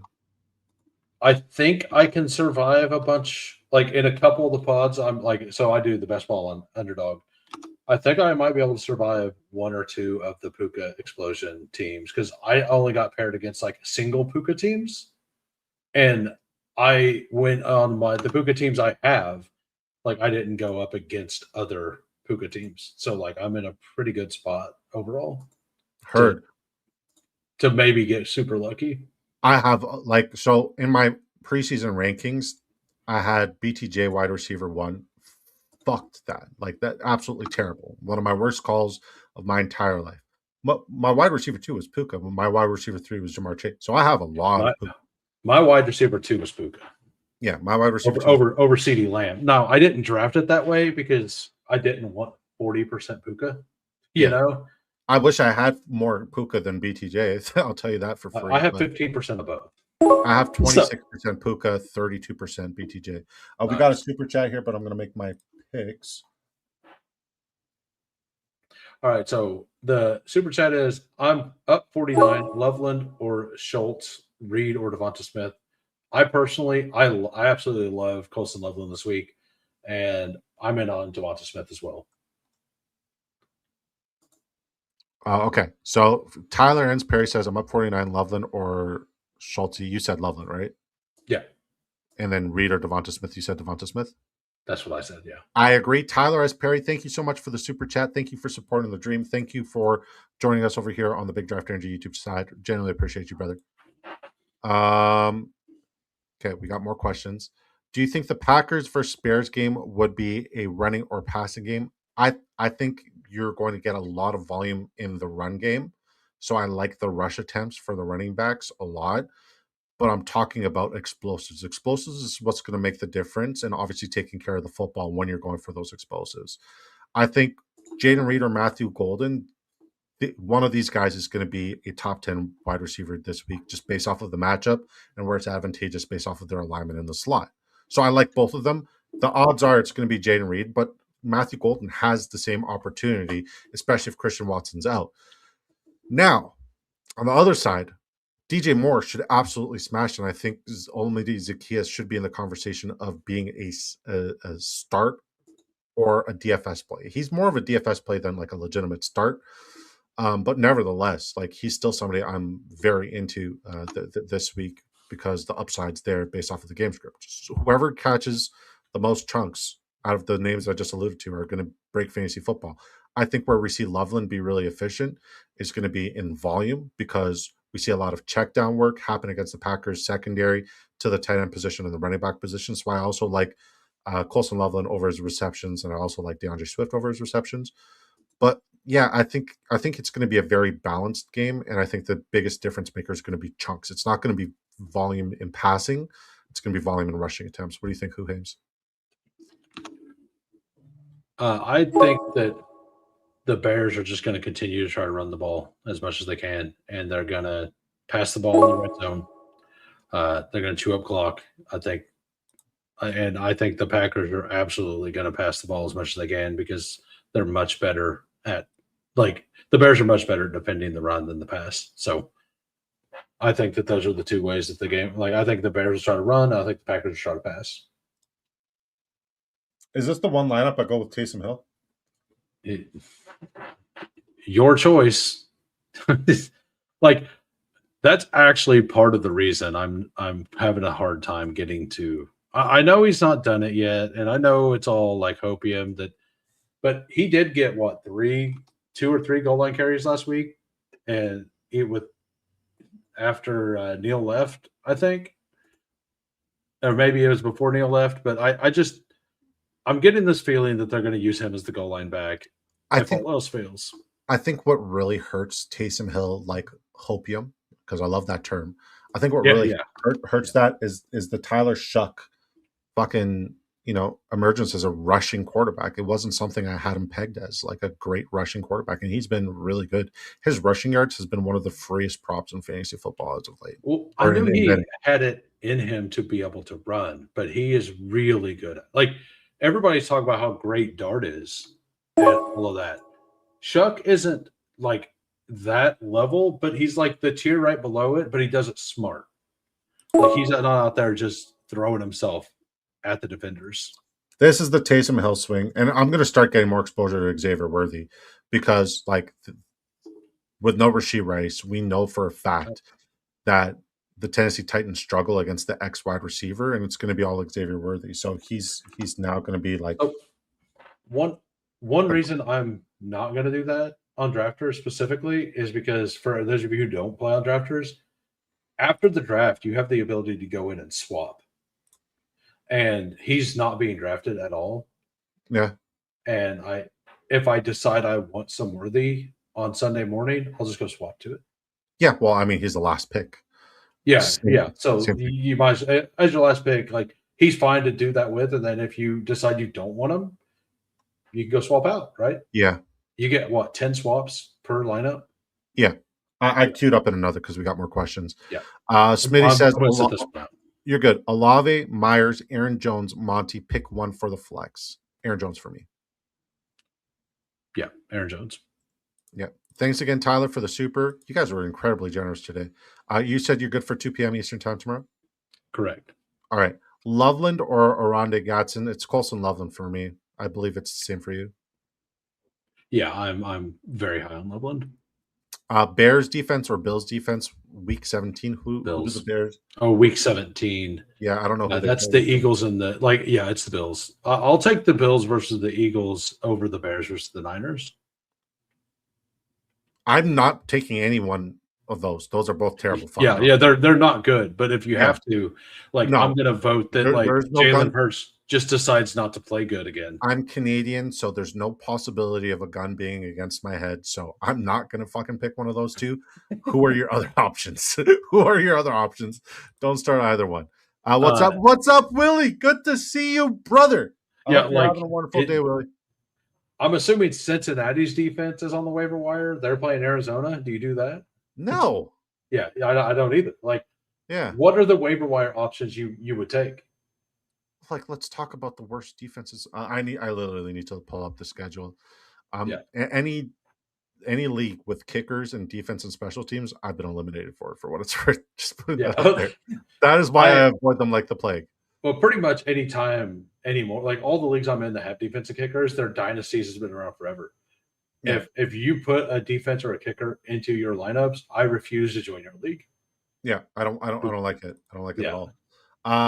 Fantasy gods over on the X side. We typically don't answer any questions on X, but we will today because why the hell not? This was it's the end of the season, man. I know we have one more week. It's fine, and we're all caught up with the questions. Yeah. But I really would appreciate a subscription over on the Big Draft Energy YouTube channel. I'm sure my friend Huhames would appreciate a subscription over on his YouTube channel as well. But he says Sutton or Pickens. It's Cortland Sutton. It's not even close. Who do you think here? Man, that is close. I'm going to go. Yeah, I think Sutton. It's very close. Copy.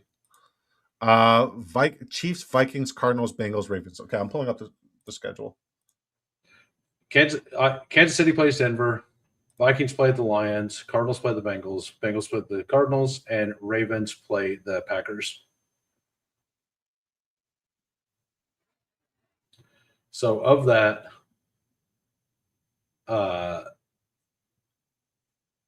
Cardinals versus Cardinals defense has been horrendous recently. None of those. Who else? Chargers, Colts. Okay. Chargers and Colts. Chargers play the Texans. That's probably your answer. Yeah, Chargers, because Colts play the Jaguars, and I'm not starting the Colts defense. Yeah. Yep. Chargers. Yeah. I'm glad we did that. I feel better about that generally. Yeah. I wasn't gonna answer. Week 17 is the only week I will know what every matchup is off the top of my head. Oh, that was off the top of your head? Yeah. Yeah. You are an underdog best ball degenerate through and through. No, I could have did that in 2 days after the schedule came out. No, that's nuts. All right, Jay Weezy 9224 says, "Are we playing Michael Wilson even though Marvin Harrison Jr. is playing? I also have Zay Flowers and Jacoby Myers. I'm not playing him over Zay Flowers or Jacoby Myers with Marvin Harrison Jr. back. Yeah, I need to pick one. If I had to pick one, I would say if you need the floor, Jacoby Myers. If you need the ceiling, Zay Flowers. I mean, I definitely play Jacoby. Yeah. I just played Jacoby. Yeah, play Jacoby. That's your answer. Thanks. You're very welcome, Smitty. Appreciate you, brother, tuning in. Thank you so much. I am queued up for another, but I'm going to call it once again. You got 1,224 people watching. Please let the folks know where they can subscribe to you and help you. Like, guys, it's Christmas. It costs you absolutely nothing, and this could really, really help a good friend out. He is trying to get monetized on YouTube, and he deserves it. He's absolutely brilliant. Find him on YouTube at Who Hames here. I'm going to put the link here. Who Hames, Hooo, too many O's, Hoohames on YouTube. Go subscribe. It's free. It costs you nothing. If you guys don't have a YouTube account, it's also really, really, really easy to create one. It takes no time. You literally just go on the YouTube app, connect your Gmail to it, and bada bing, bada boom, you got one. You search his name, Who Hames, type it in, and then click subscribe. It takes 2 seconds. Literally does take 2 seconds, and it means the absolute world. Okay. And if you're on X, it's just @WhoHames_FF. So if that is easier for you and you want to do that, I post every time. I dual stream as well to X. So you could watch there, you can comment there, whatever. I would prefer you, as he said, to go to the YouTube side. It's more fun. It's more engaging. The YouTube chat is always awesome everywhere I've been. And it's been a great day. I got several subscribers today, so I appreciate everybody who came over. Hope to see all of you around. I will see everybody back here tomorrow, 2 p.m. I may go live later tonight on my channel. I got a couple things I need to do, but I'm a degenerate. I'm going to be drafting all night. I'll probably hop back on. But thank you for allowing me to come back. I will see you tomorrow in about, 18 hours? 19, about 20 hours. 20 hours exactly. Roughly. I got a couple more questions I need to answer, but if you got a jet, that's fine, buddy. I could say it's just a couple more questions. Okay. Monangai or Montgomery? Give me David Montgomery. I think Monangai will have a lot of snaps, but I don't like DeAndre Swift, so I can't like Kyle Monangai. Who are you leaning here? I think Montgomery is a good play this week. Sounds good. Thanks, guys. Thank you, Jay Weezy. Should I play Woody Marks or Kenneth Gainwell as well? Ooh, this is a tough one. I think Kenneth Gainwell gives you a more complete game this week, even though Woody Marks has a better matchup. I'm leaning with Kenneth Gainwell. Who are you leaning with here? I'm Woody if he plays, but I do really like Gainwell this week as well. Yeah. Hi, Disc. What's up, Sniper Mel? No, long time no see. I hope you're having a wonderful fantasy football season. Happy playoffs and holidays to you as well. Guys, here's the link to Who Hames. What do I think of Colson Loveland? I think he's a smash start. I think he's got a fantastic matchup. I like him a lot. We did a bunch of this. I don't know if it was last night. I was in Discord talking with some people on Loveland, and I was pointing out that so it's been 20. I think it's been 22% of his snaps he's lining up out wide, and that was with Luther Burden and Rome Odunze out there, which means that the natural progression is going to be for him to line up out wide more than Cole Kmet does, right? Most likely. Cole Kmet is an honorary offensive lineman at this point. Right. So, he's basically 25% almost across the board, right? So, but I think we're going to see him line up outside. That, to me, is huge because that's one of the places you can beat the Packers. That's a fantastic point. So whenever I say I'm big on Loveland this week, I'm very big on Loveland this week. I love that. I need to put. I was going to say I need to put him in my weeklies, but he plays on Saturday. Yeah, he plays on Saturday. There's no Saturday contest. There is. I don't know on drafters. I know that the very first pick'em I put in was Colston Loveland over receiving yards. So we'll see. We'll see what happens. We'll see if I like the receptions, the receiving yards. You kind of talked me into it. I'm concerned about Woody because it seems like he gets hurt every week. Yeah, that's my biggest concern with Woody Marks as well. Is he going to finish the game? I don't know. What he does before that, I also don't know. If he's not 100, the concern would be that if he goes in and he's playing not 100%, it is the Raiders. The Raiders are projected for 11.5 points. The Texans are projected for like 24.5 points. Like, if the game's out of control, are they really going to put an injured player in there to ice the game? Like, Fantastic. so I mean, that is a good point. I still like Woody, and I do like Gainwell. Like, if you're wanting floor, absolutely play Gainwell. But if you want some ceiling, I think I play some Woody. By the way, I'm at the 105 again. Sniper Mel says, "Hi, Huhames. Nice to meet you." Mel, Huhames is one of my favorites. Here's the link to his YouTube channel, guys. If you got a jet, that's fine. We used to always we chatted in the Sports Authority or the in Sports Affiliation. The Sports Affiliation back with JC and Bear Fan Pete all the time. Yep, absolutely. Yeah. I don't want them to beat the Packers. I just want to win my league. I hear you. I hear you. I think the Packers lose this week for what it's worth. And I got the Packers going to the Super Bowl. I think they need a rude awakening, especially after the Micah injury. I haven't looked it up, but I think the way it's going to work out is that if the Packers win this week, that it locks an NFC West team into the 1 seed. Maybe. Because I think the Bears are the other team.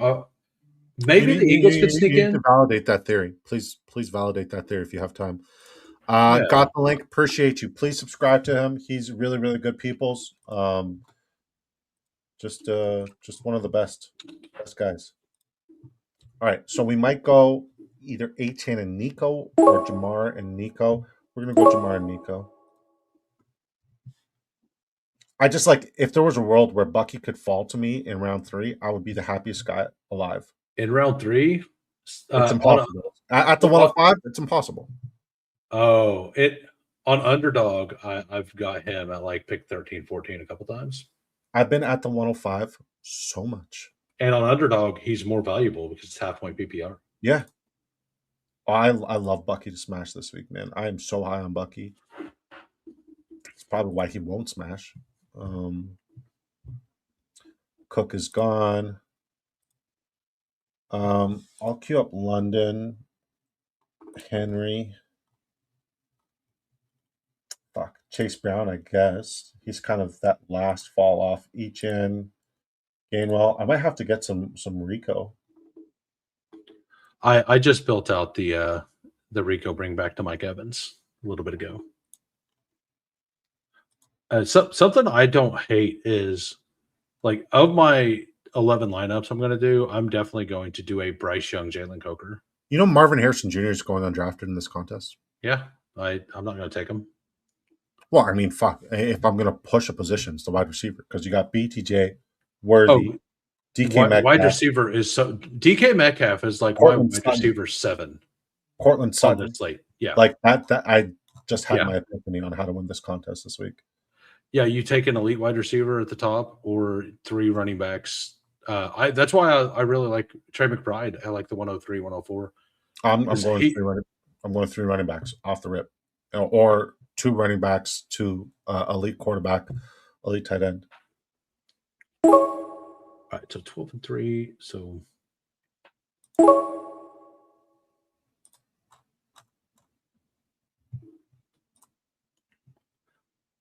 yeah, I think a NFC West team is locked in for the 1 seed. For the 1 seed if the Bears lose. Because the Packers have the tie? Well, so that would mean everybody else would be 9-5. Well, actually, no, that isn't correct, because the Packers would then be 10-4-1. I know that the Lions need the Bears to lose. Well, the Lions play the Packers and the Bears both, I think. But they need the Bears to lose tonight in order to make the playoffs. I think they need the Bears to lose Saturday. I think if they win out, they're like a 99% chance no matter what. Really? I don't know where that chart was, but there's a chart somewhere that I seen somebody playing with. I don't know where it is, but you could basically just like select where, like, all the things. So who's mathematically eliminated? Do you have access to that? Yes, mathematically eliminated. Mathematically I'm alive, confused. Cowboys, Panthers, Lions. Okay. Chiefs are mathematically eliminated. Yeah, Chiefs, Dolphins, Bengals, Jets, Browns, Raiders, Titans, and Vikings, Falcons, Saints, Commanders, Cardinals, and Giants. And the Cowboys they have a 1% chance if win this weekend, assuming I assume that is only if the Packers. Yeah, that's only if they have the tie with the Packers. It's only if the Packers lose, I think they're eliminated. That's Possibly. wild. Man, the wide receiver value, like DK Metcalf, T. Higgins. Yeah, no, the wide receivers are completely I don't think they're right at all in the rankings here. Oh my God. I think that the rankings here, these projection points, they're not at all what I believe. No. It took me how many? This is draft number 8. It took me 8 drafts to have this epiphany. I'm winning this contest this week, though. Yeah, I do agree with the elite wide receiver at the top. I think Nico Collins is the cutoff because you got to get that elite one.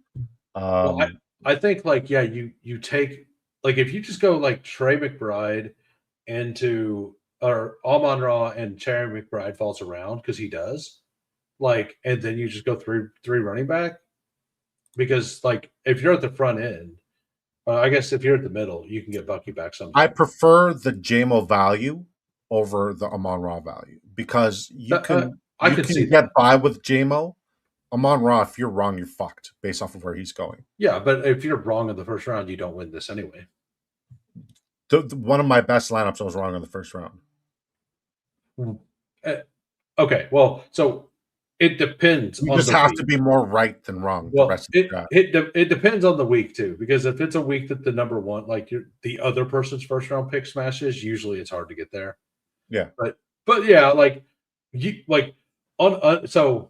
on drafters, you are correct because you have 2 more picks. On underdog, if you completely whiff the first round, you could be wrong by a couple points, but if there's 8 points of separation, it's almost impossible. What's up, the soul, Adam? I tried to swing by home today, but nobody was home, and if you were probably napping. But I will be playing Call of Duty after this draft. All right, but I'm going to go ahead and head out.